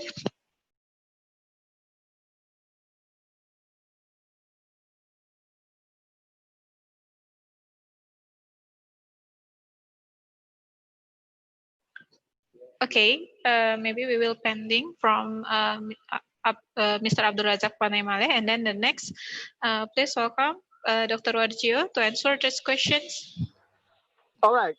Thank you very much. I think it is the important question, yes, because there is a problem between relation NGOs, I think, and with the government. So that I have present, there is a current challenges, yes, how to NGOs handling the COVID-19. So I focus firstly the current challenges. Yes, it is about the asymmetry of the power between the executive and accountability mechanism. So we don't know about the mechanism relationship between government with NGOs. I agree with my friend Diandes. The problem is about the communicates, because every state is different to approach to the people, government, to the NGOs, how to make sure handling the COVID-19. Uh, in Indonesian region like Jakarta, maybe different with Cebu or Manila in Philippines. I think this is the problem, how to communicate between the government and the NGOs. So this is of course too about the reduced space for civil society. You know, it is not easy for the NGOs to reduce the space, how to handling corporate with the government. So I think it is the problem. And of course, how to gaining momentum for the uh, civic initiative, because every NGOs has a different approach or to gaining corporate with the government. As I know that present by Mowi, by Alwin, I think it's very important how to institution or NGO like Mowi, I think need corporate with the government, and I think it's another region in Indonesia. So of course, I agree. The problem is how to communicate between a government and NGOs. So of course, in this moment, our webinar in this morning, of course, to make corporation, to make networking between NGOs in Indonesia, NGOs in the Thailand, NGOs in the Philippines, NGOs in the Malaysia, to make networking, how to make corporation, how to handling together pandemic COVID-19, not just in the country, but the region in Southeast Asian. I think if there is corporation, there is networking between NGOs and institutions, I think we could helping the people to strengthening their livelihood in the COVID-19. And of course, I think NGOs need a corporate and government needs corporate with NGOs to make sure the protocol of the COVID-19, because every region is different culture.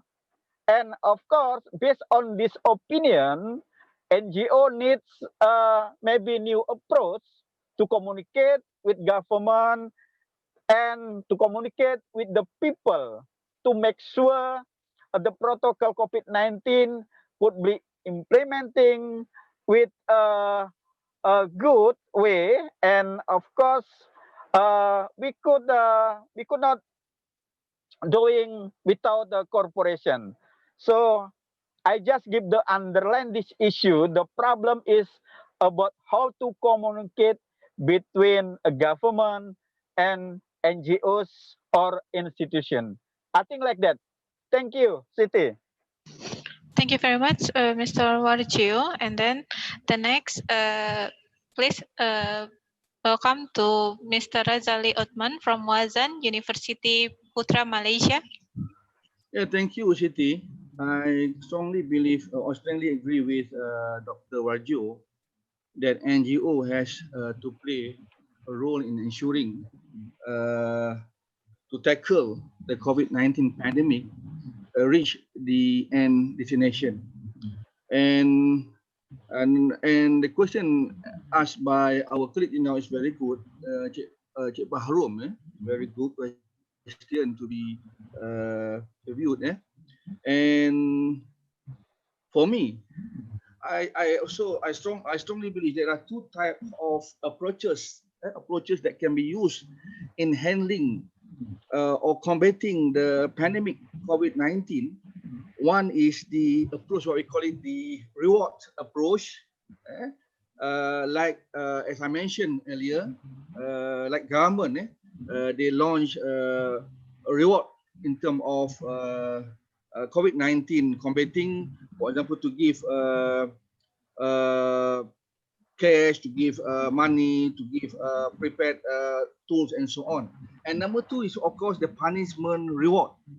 And of course, when we look at the government and the NGOs, there are two different roles that they both can play.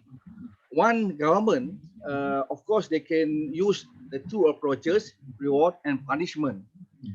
Like Malaysia, for example, our government, in order to handling the pandemic COVID-19, our government used the reward approach, like I mentioned just now, and of course, the government of Malaysia use the punishment approach. For example, if the Rakyat of Malaysia do not obey the regulation, so the government use the punishment to catch them and put them in jail, for example, and give them punishment in terms of summon and so on.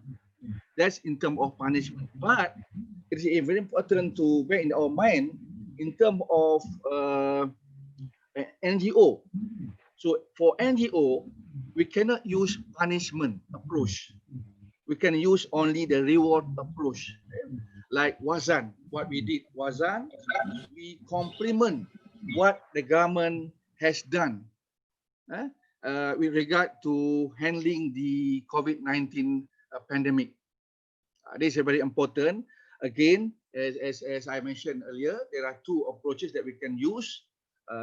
One is a reward approach, and number two is a punishment approach. And for NGO, of course, we cannot use the punishment because we have no authority to use or to punish people, right? It's only the government can punish people who are, or those who are not obey the regulation that imposed by the government. Yeah, I think That's my opinion on that question. So thank you, Siti. Thank you, sir. And then the last, Kak Awen Ong, please welcome to answer these questions.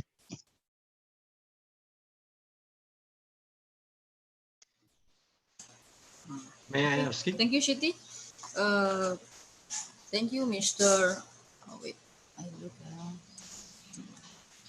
Okay, thank you for the question. Hello, Dorat. Yeah. Yeah, Pak. Yes. Wait, Kak Awen. Yes, Wait, sir. wait. Please. Who is? Ini moderator. Okay, please, the other. Ini Pak Abdul. Okay. You want a question? You have a question, sir? Yeah. What? Okay. Thank you. Wait until the last presenter answer this question, sir. Okay. Okay, I'm waiting. Okay. Kak Awen Ong, please answer the question. Okay. Thank you, Shiti. Thank you for Mr. Bahrum Jamil. In MOI, our campaign using social media like Instagram, Facebook, and Google Business. We share information and education with social media because we'll reach more people to get information and education about this COVID. But our authority is not big like the government. So I think in our city, the big problem is about regulation and doesn't have a reward or punishment about the people is doesn't use the mask and doesn't use the hand sanitizer. I think that's the government must more strong about this. In MOI, we cannot push about this activity. So we just using the protocol health with our travel with our MOI. So I think just that we can do. But there's a little like the suggest for the government. I think we must have the regulation with the punishment because this COVID cannot to stop if we doesn't use mask and we every day meet people in the same location with the many people in there. I think just that city. Thank you very much. Thank you very much for Kak Awen Ong. And then we have two questions in the chat room.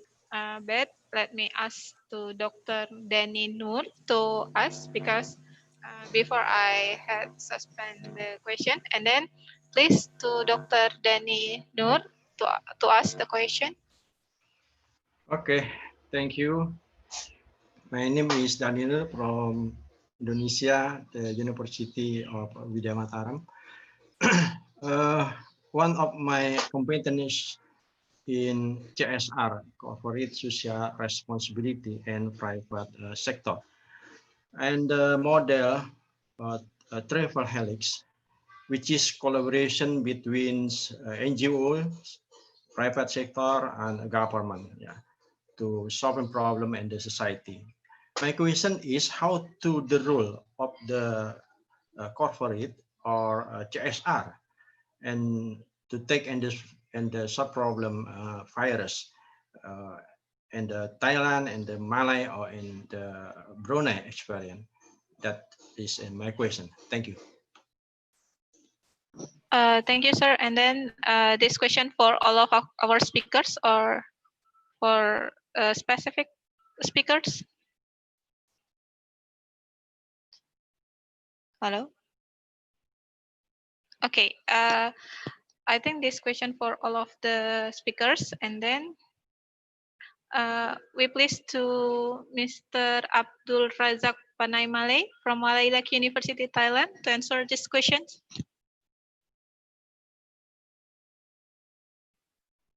Hello, sir. All right. Next, maybe to Dr. Elita. Please answer these questions, Dr. Elita.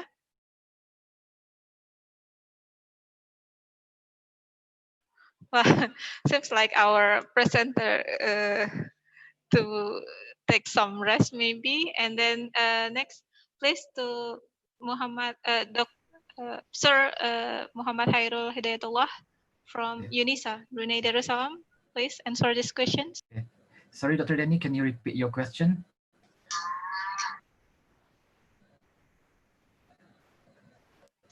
Dr. Dr. Danny? Okay. Can you Yeah. sorry, can you repeat your question? I'm sorry. Oke, in bahasa. Yeah. Sejauh mana peranan perusahaan atau CSR di dalam mengatasi virus ini? Pengalaman di Thailand, pengalaman di Malaysia, maupun pengalaman di Brunei. That is my question. Thanks. CSR. Ya, yang CSR. Community Social Responsibility, CSR. Okay, CSR. No, community. Corporate Social Responsibility. Oh, yes, Corporate Social Responsibility. So corporate social responsibility. Yes. Yes. So when it comes to Brunei, say for example, we have our own, because our NGO is actually quite different from maybe in other countries. So say for example, say last time, in terms when we switched to online learning, so it was actually a sudden move, and then most of the families and parents, they actually have limited facilities, for example, laptops. Okay, so what happened was, so we have actually our our volunteers. Yes, we have our NGO as well to actually help to solve the problem. So what happened is, we can say, for example, if we have extra laptop that we want to donate, so this NGO will be the focal point for us to donate the laptops, so that can actually be supplied to the families. And then also when this happened, definitely the the health staff actually are very, they actually need some help as well. So our youth volunteer, Belia, so they actually lend some help to actually be part of the front liners as well. And then also because in order to actually go try to help the government, especially in terms of money, we also contribute in terms of monetary financial help. So we have this COVID relief fund, and Alhamdulillah, the amount is actually very, very helpful to the government. So when it comes to, I think one of the reasons is that Brunei is a welfare state. Okay, so this actually, and we are very communal. So so we are very helpful when it comes to dealing with the situation, because when we talk about COVID, it is actually unify action. I mean, so it is actually everyone's responsibility.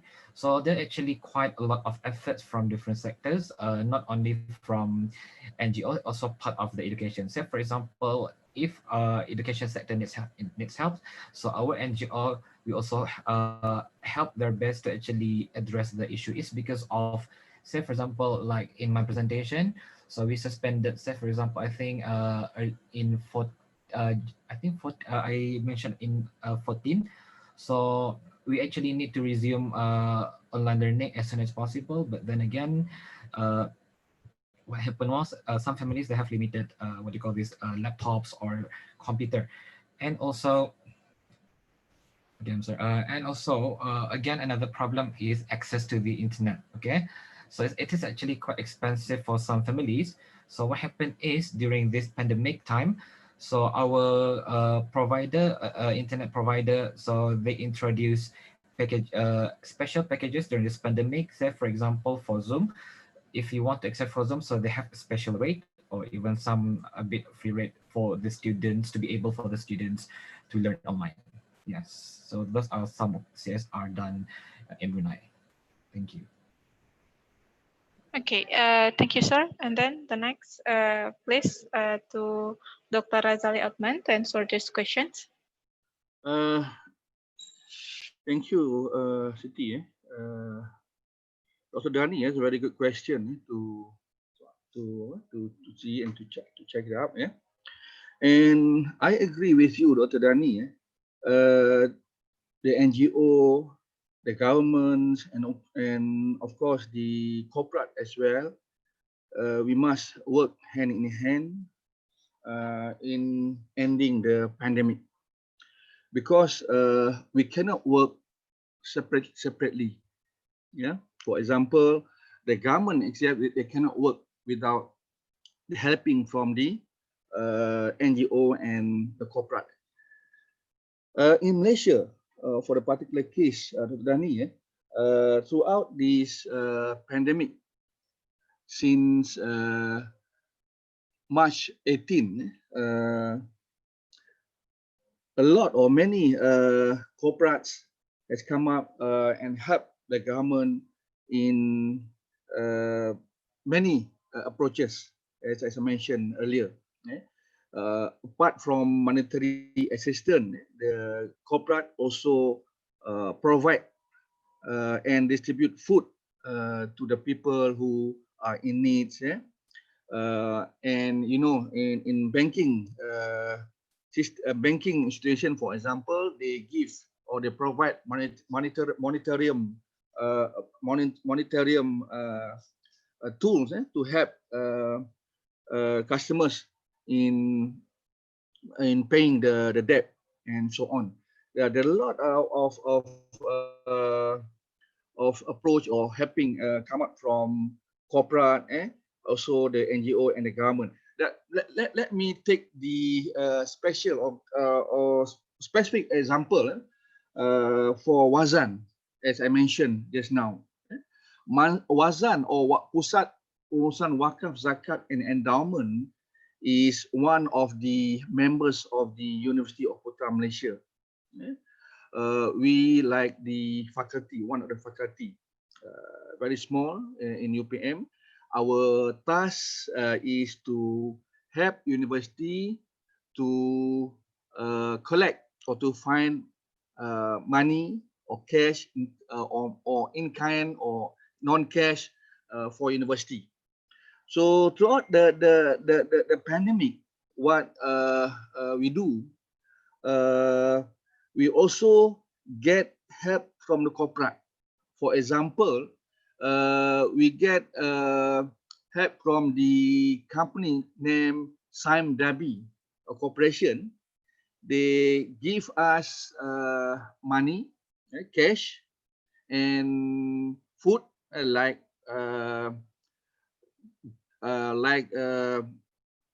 what do you call it? The dry food, you know, dry food, yeah, dry food.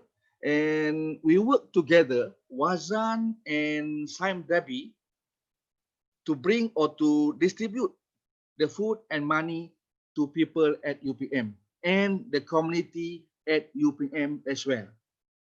This is the example or the good example where the corporate and the government and the NGO work together in order to mitigate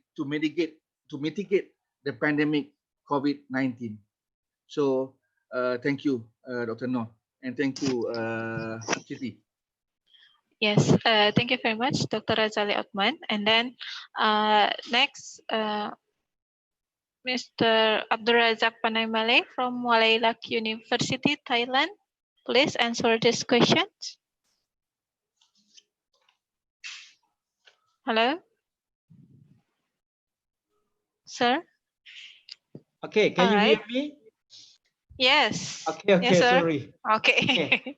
Yes, please, thank you sir. again. And as I mentioned in earlier that what I found in Thailand, there is a combination between the government and people in the grassroots, enhancing in solving these problems, this crisis, a very dangerous crisis.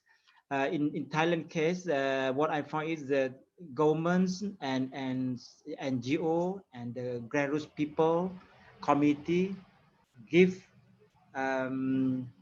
give a response in the good way, and they are good cooperation between government and the people. So there is, I think, there is no problem because of maybe because of the at this time Thailand's governed by the army. I think because army is very emphasized in the discipline and everything. So I think it's suitable for the this situation to serve this problem very successfully. So I want to give an example to clearly that when I live in the downtown in the countryside, if you go there, you can see among the village people among the leaders and in the village, even ketua kampung ataupun apa dipanggil kalau bahasa Indonesia ya, mereka they are give good cooperation with to the government in serving this this problem. Baik, even the leaders among them, and so if you go to the downtown on the road, you can see not only the police and the army, but beside that the leader among the community, like the ketua kampung and the committee AJK yang dilantik oleh komiti untuk bergabung to combine to give serving and respond to the. So at that time I found that the NGO, the community, the people group respond to serve these problems, enhance along with the governments, not only in the government, because I'm sure if governments stand alone in this problem, I think they cannot do the best. But if the combined between governments and the grassroots people, so the result is quite good. So at the it's not so strange that at the current day, now, Thailand is the top country that serve this COVID outbreak successfully. I think that's all, because in my presentations I said that that's clearly about this. So if you want to see the detail, maybe you can see from my slide. Thank you very much. Assalamualaikum warahmatullahi wabarakatuh. Waalaikumsalam warahmatullahi wabarakatuh. Thank you very much, sir. And then please to Kak Alwen Ong to answer these questions.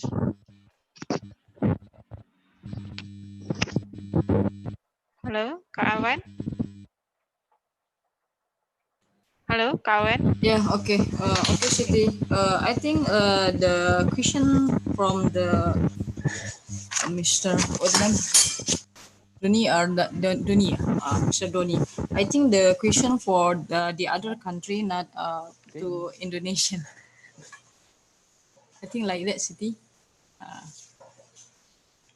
Yes, please, Kak. Okay.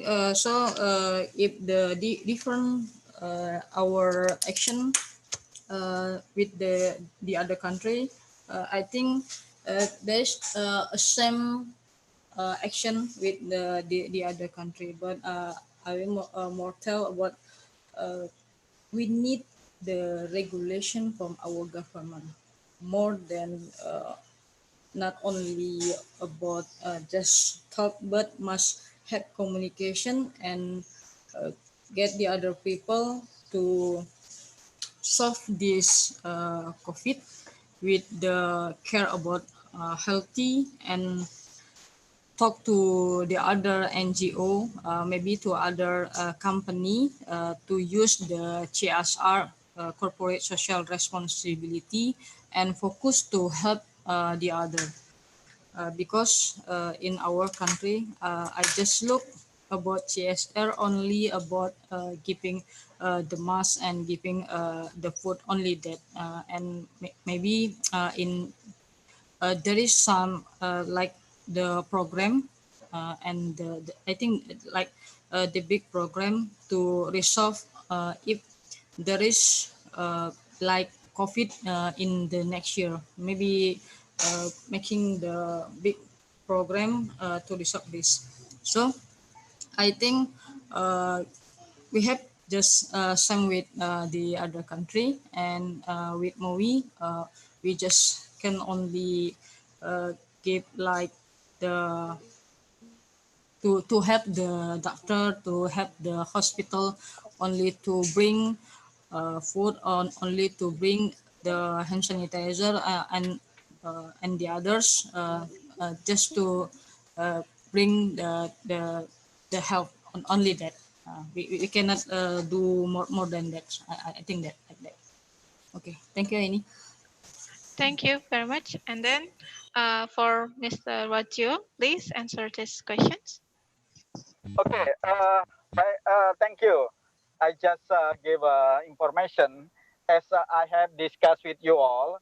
So, you know, startup, crowdfunding platform, and non-government organization NGOs have established a charity program to help those who have lost their livelihood as a result of the partial COVID-19 lockdown. You know, we know when they establish a charity program, the money from their money, I think. And of course, but some activities we know from the CSR. I think this is the opportunities for the NGOs to building a new alliance with not just the people to the people, but maybe NGOs to the corporate, like a case in Wajan, I think. So I think it's very important to exploring platform, maybe to increase in information, how to gather a new information, funding from the CSR, from the corporate.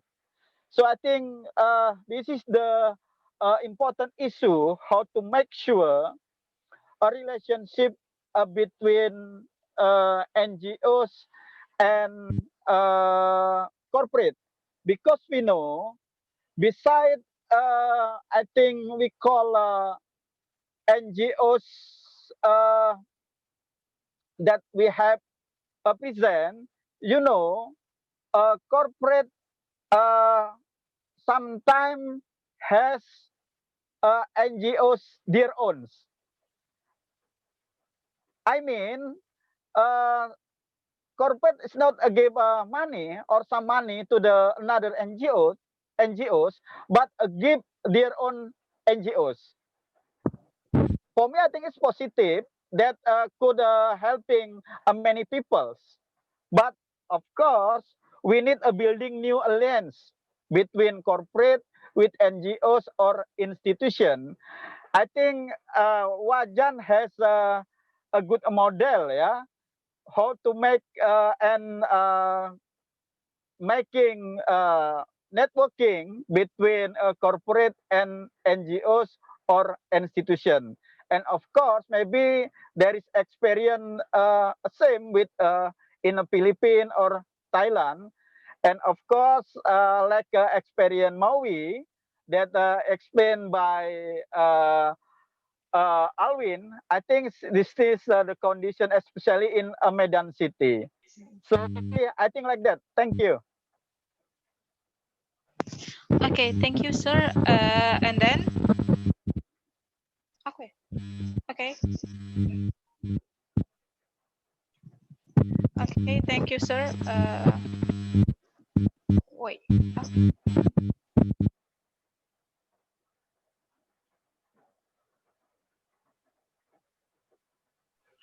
Okay.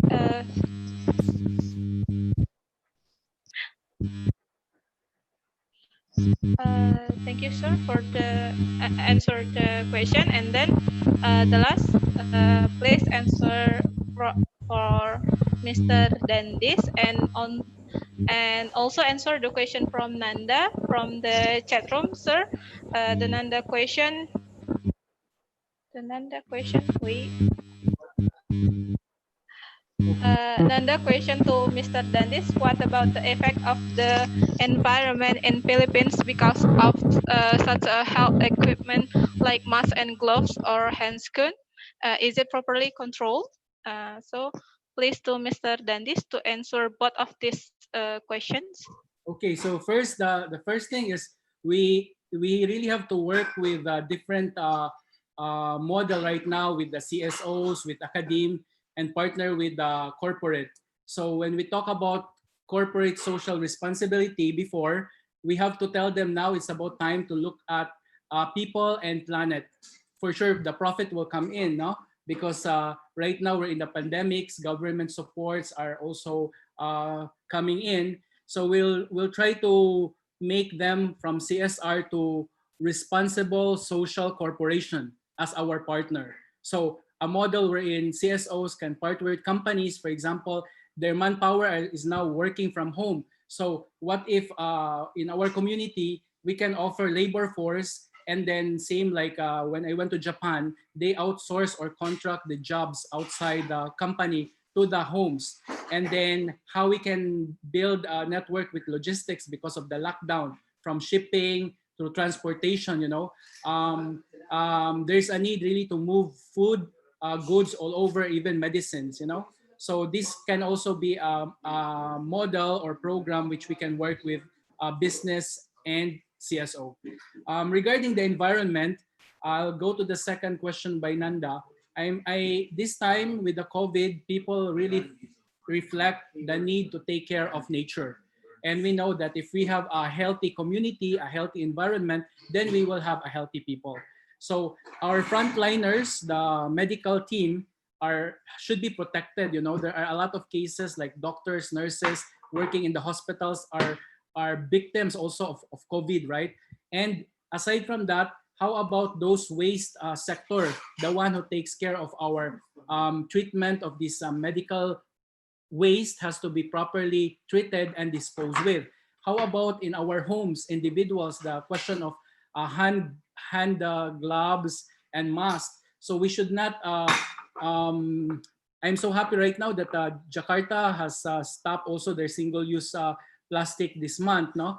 And there's a movement with eco bricks in Indonesia. I went to Bali.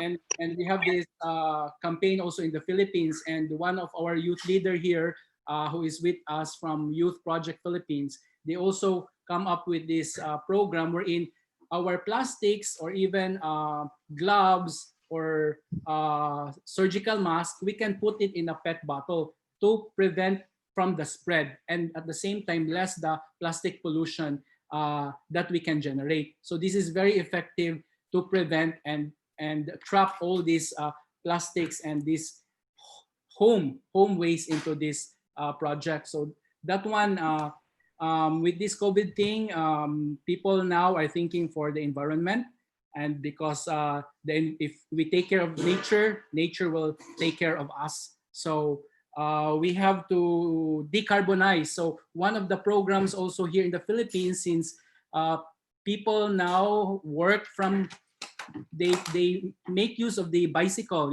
so in Manila, all over the key cities, they promote now biking, and then less of the public transport in the lockdown cities. So there are groups who do share a ride. So these are transportations that could that speeds up this biking culture, the less carbon footprint. So we can also take a look at that. All right, so that's all my statement for the two questions. So thank you. Thank you very much, Mr. Dandis. And then, due to the time constraint, question will be limited to 3 persons from the chat room. So now the question is enough. And then for answer the next question from chat room, I will choose for all the speakers, the question from Mr. Sodri, MPD, is growing green one of the solution steps to deal with COVID-19? And then for the first speakers to answer this question, please Kak Alwen Ong to answer this question, and then please answer also answer a question from uh, from uh, Fi- Fi- from Mr. Sodri again, special for Kak Alwen Ong, whether by making our earth green can overcome COVID-19 like our theme today. So please Kak Alwen Ong to answer two questions from Mr. Sodri. Hello, Kak Alwen, are you still here? Yeah, I'm still here. Okay, okay. I use my headphone first. Okay, this question from Mr. Sodri. Yeah, I want us to Mr. Arwin. Making our earth green can overcome COVID. Oh, okay. I think about the COVID, maybe we must together to solve this COVID. The first, as a person, we must use a mask and use the hand sanitizer and use and don't forget to washing our hand. And with the government more have a power to make it a regulation. And like us about Maui, we cooperate about that. We try to solve this COVID with our CSR. In Maui, we have like the Maui Care. So we give that, and with the and well, we have a program Maui Care. We have a problem.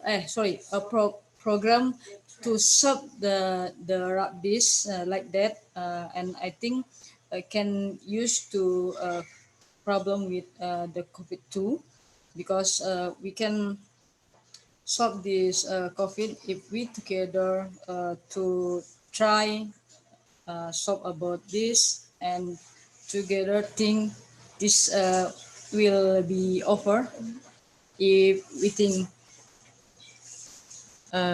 with the cooperation and together to solve this. I think just like City, thank you very much. Sorry.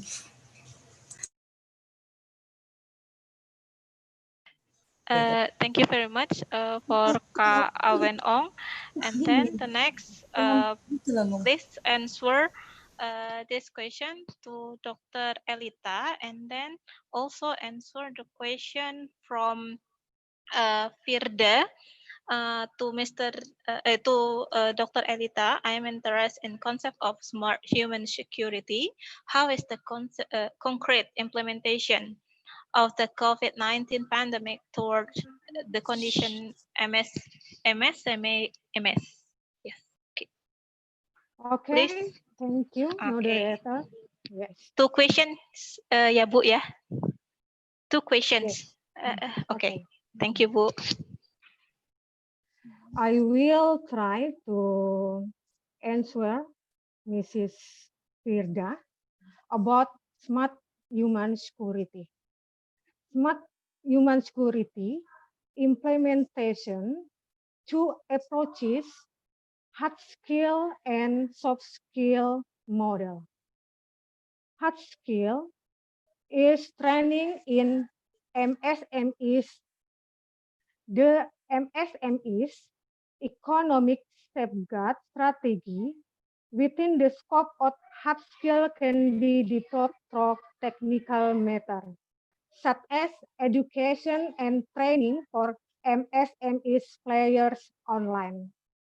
Provision of knowledge to MSMEs it may by providing training that can improve hard skill in the form of primary education on entrepreneurship and training in the way of technical management and business management. Basic education in ICT. MSMEs creative effort in Indonesia and implementation. The advent of the COVID-19 virus, it has had an impact on the world economic sector. With the existence of physical distancing and work from home policies, people make economic and business activities online, and then also provide opportunities for the development of the digital economy. Physical distancing policy is to maintain physical distance between individuals without being social separated. Work from home policy means that people are encouraged to work from home. The file of work continues to work in the office, to work in public service and health, including business economic. Hard skill are ICT is hard skill in the form of basic education and entrepreneurship. MSMEs of NGO in participation in public life business. MSMEs are positioned as participants to receive entrepreneurial material and tune up the resources of local entrepreneurs with technical expertise in the business, as well as stimulate innovation and creativity of local entrepreneur resources to start doing business. Basic education is carried out online through applications such as Zoom, Google Meet, as well as social media such as WhatsApp and Telegram. It is also done through a call for a paper of webinar program. Those SMEs are motivated to learn about the importance of the digital world in economic and business development, including through basic education in online-based entrepreneurship. Then, about the soft skill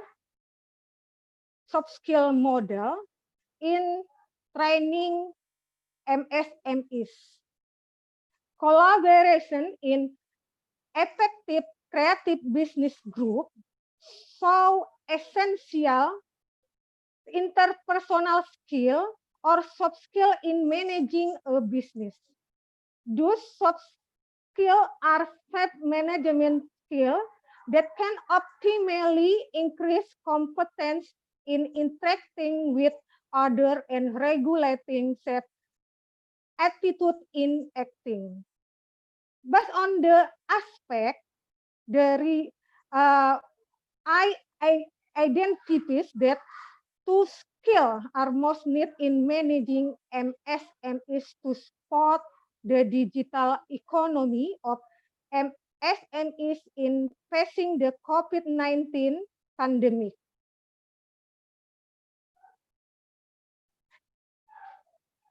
The first, furthermore, the MSMEs development soft skill training aspect. First, communication skill in entrepreneurship. Then, on global scale, In, in addition to domestic economic policy, macroeconomic political relation also become of the Indonesian government. But the opportunity behind the policy of physical restriction and reducing the activity, people at various levels are required to be able to optimize to use of digital information technology and that is connected. Yeah. Okay. Pardon, Yes. Bu, Thank you very for much. time limit. Okay. Yeah. Thank you very much, moderator. Thank you. Okay, thank you very much for Dr. Elita. And then next, please to Mr. Dr. Khairul Hidayatullah from UNISA to answer these questions.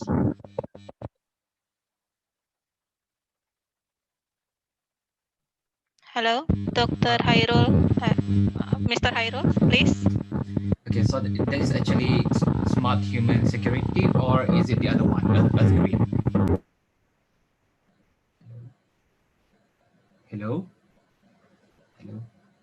Hello? Yes, sir. We can hear your voice. Okay, which question? Is it the human security or the Earth Green?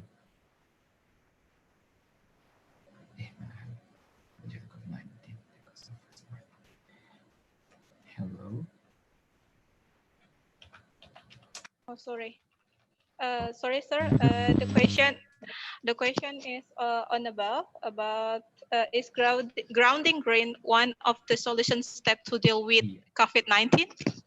Okay, so to answer about the green, about the Earth Green, I think it really plays a very important role. Okay, especially with the use of, we need to actually take a good care of our hygiene and also the cleanliness, because normally, say for example, because we can see that everyone is actually, hoping to get masks and also gloves, but they forget the fact that how to actually proper use of glove, and also say for example for the mask, that's actually one thing. And then when we actually use the mask and so also for the glove, is we actually need to know, and then the public need to be aware of how to dispose the mask and glove in a proper way. Because remember again, if because from our observation that they are not sure how to actually, because most of the glove, for example, it is for one off. Once you use it for to touch something, you actually need to dispose and then use another pair of glove. Okay, so it cannot be done, it cannot be used repeatedly. So that's actually another thing. So that's actually what we can see around as well, because sometimes people just dispose at any dustbin. So this actually not a proper way of doing that. So because again, when we talk about the spread of this COVID-19, so it's because of sometimes why we have social distancing, why we have physical distancing, is because of we actually need to be very careful of what we touch, and then we actually need to wash our hands regularly. So that's actually a very important issues. Okay, so that's why the idea of physical and also social distancing. And then say for example, and then another thing is when we talk about MSMEs. Okay, so just want to share like just now, like what say for example in Brunei. Okay, so actually we have not only for the individual, the MSMEs also need to actually follow the guideline as well. So that is why in Brunei we have developed Brew Health application. So this actually to make sure that everyone is actually fit to actually go into business premises. Okay, this is actually one thing. So you actually need to be very honest when you do your self-assessment. So say for example, because you actually need to declare that by the end of the assessment that all your informations are correct. If it is incorrect, say for example, if you are sick, but you lie in the assessment, so if you found guilty, so you can be fined or you can face imprisonment as well. So that is why sometimes these tools is actually very important, because we know that MSMEs, they actually need to operate, otherwise it's very hard for them to survive. So those are some of the steps taken in Brunei. Thank you. Okay, thank you very much for Mr. Khairul Hidayatullah. And then next, please, to Dr. Razali Othman from Wazan, UPM, Malaysia. Thank you, Siti. I just want to, I agree with the two panelists just now. Just I want to share with different perspective, look from the different perspective. I believe there are a lot of lessons can be learned from COVID-19. Yeah, as Dr. Rajo mentioned just now, I think it is a high time for us to think seriously, or probably to bring back the concept of voluntarily giving, the third stream income. For example, wakaf, zakat, and endowment as an assistant platform to handle emergency situation. Because I believe when emergency happen like COVID, we cannot expect it. We never expected can happen. But when it happened, of course, we need money. So by using the concept voluntary giving, as I mentioned, wakaf, zakat, endowment, and so on, they will give a good platform for us to use when we need to use the money. For example, at Wazan, when COVID happened, we at Wazan, the money is already there. The money is already there to be distributed. So what we need is only to set up the team to help the people in need. Okay. Again, for wakaf, for example, wakaf, as we know, is part of the voluntarily giving, where we cannot touch, or we must keep intact the principle, where we can use only the proceed of the principle. This the unique or the beauty of wakaf, and of course the zakat and the endowment. And I believe again, with this COVID-19, it gives us a lesson to really think on and to bring back the concept of wakaf, zakat, endowment as a tool to handle emergency like COVID-19. In Malaysia, for example, Siti and our friends, according to Islamic news, financial Islamic news 2012, the potential of wakaf alone in Malaysia alone is about 1.3 trillion. And I believe this amount is much bigger to Indonesia, because we know Indonesia is a very big country. We have a lot of resources. You have big countries, big country, a lot of population there. So the wakaf, I think, is one of the mechanism to be used in this situation like this. So again, I just to throw my opinion, to invite all of you to look again seriously about this voluntarily giving concept. Thank you, Siti. Thank you, my friends. Thank you very much, Dr. Razali Othman. And then the next, please answer the question to Mr. Abdul Razak Panamale from Malay Lake University, Thailand.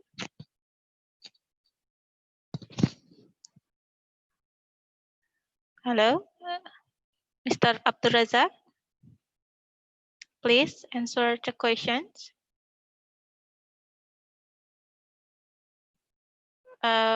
Maybe you need to unmute your video again, Mr. Abdul Razak. Damn. Oh. All right. Maybe Mr. Abdul Razak can hear us in here, and then please the last answer the question to Mr. Warjio from University of Sumatera Utara. Okay, all right, Siti, thank you very much. I think we have a discussion with 3 hours more, yeah. And in the last chance, I think I just gave information. You know, we have agreed about the civil society, NGOs, and institution. I think has an important role to play ensuring fun and activities to tackle the COVID-19 pandemic reach out in destination. And our panelists have many experience about this. So I think it is very important to hand in hand together handling the COVID-19. And the panelists, I think, has many experience, such as my friend Dandes. Dandes is the international trainer from the climate change project by the in international activities, and their activities focus on the environment. And of course, another like Wajan that has many experience how to crowdfunding, helping many people in Malaysia, and of course our experience in our colleague in Thailand, in Brunei Darussalam, and of course Indonesia. I think it is not the last our meeting, inshallah. We need together, yes, to handling COVID-19, and inshallah, we really need the paper, not just slide, but inshallah in paper full, because we will publish in our experience handling the COVID-19 in Southeast Asian case. Of course, I do really happy because today, from the early morning until now, we have discussed more than 3 hours, and of course, all the panelists and the attends to our international conference, and the participant not just from the Indonesia but from the Malaysia, Thailand, Philippines. I think we need more again in another activities. So of course, I do really thank for the panelists and the participants in this international webinar. Hopefully, we could meet again in the next program. Thank you very much for this situation. Okay, I will be back to the city. Thank you, city. Okay, thank you very much, sir. And then because the answer is finished, and then the time is finished too. So thank you very much to all participants who followed the discussion to the end. And then we have followed the discussion today. Hopefully what we have discussed can add to our knowledge and provide many perspectives in seeing the situation and conditions of COVID in Southeast Asia. And then hopefully this discussion will also open up cooperation between Southeast Asia countries even better. And then many thanks to all presenters from several Southeast Asian countries, to Dr. Dedi Iskandar Batubara, and then Mr. Muhammad Khairul Hidayatullah from UNISA, that Brunei Darussalam, and then Dr. Razali Otman from Wazam UPM Malaysia, to Awen Ong, sociopreneur, founder Maui Indonesia, and to Mr. Dandis, Executive Director of SEED for Com Philippines, and then to Mr. Abdul Razak Panamale, Malaylak University, Thailand, and then to Dr. Elita from University of Tanjung Pura, Pontianak, and the last to Dr. Warjo, University of Sumatera Utara. Okay, thank you very much for all of us, for the presenters and then for the participant until now. And then I will close this discussion today. Thank you very much. Assalamualaikum warahmatullahi wabarakatuh. Waalaikumsalam warahmatullahi Wabarakatuh. Thank you very much. Thank you very much. Mr. Thank you. Dr. Wargio. Yes. Yeah, Hopefully, we Dr. will Esta, still work thank you. together I in am very other activities happy. in the future. Alhamdulillah. Jandes, my friend. Yes. Dr. Thank you very Razali, much. Mr. Khairul,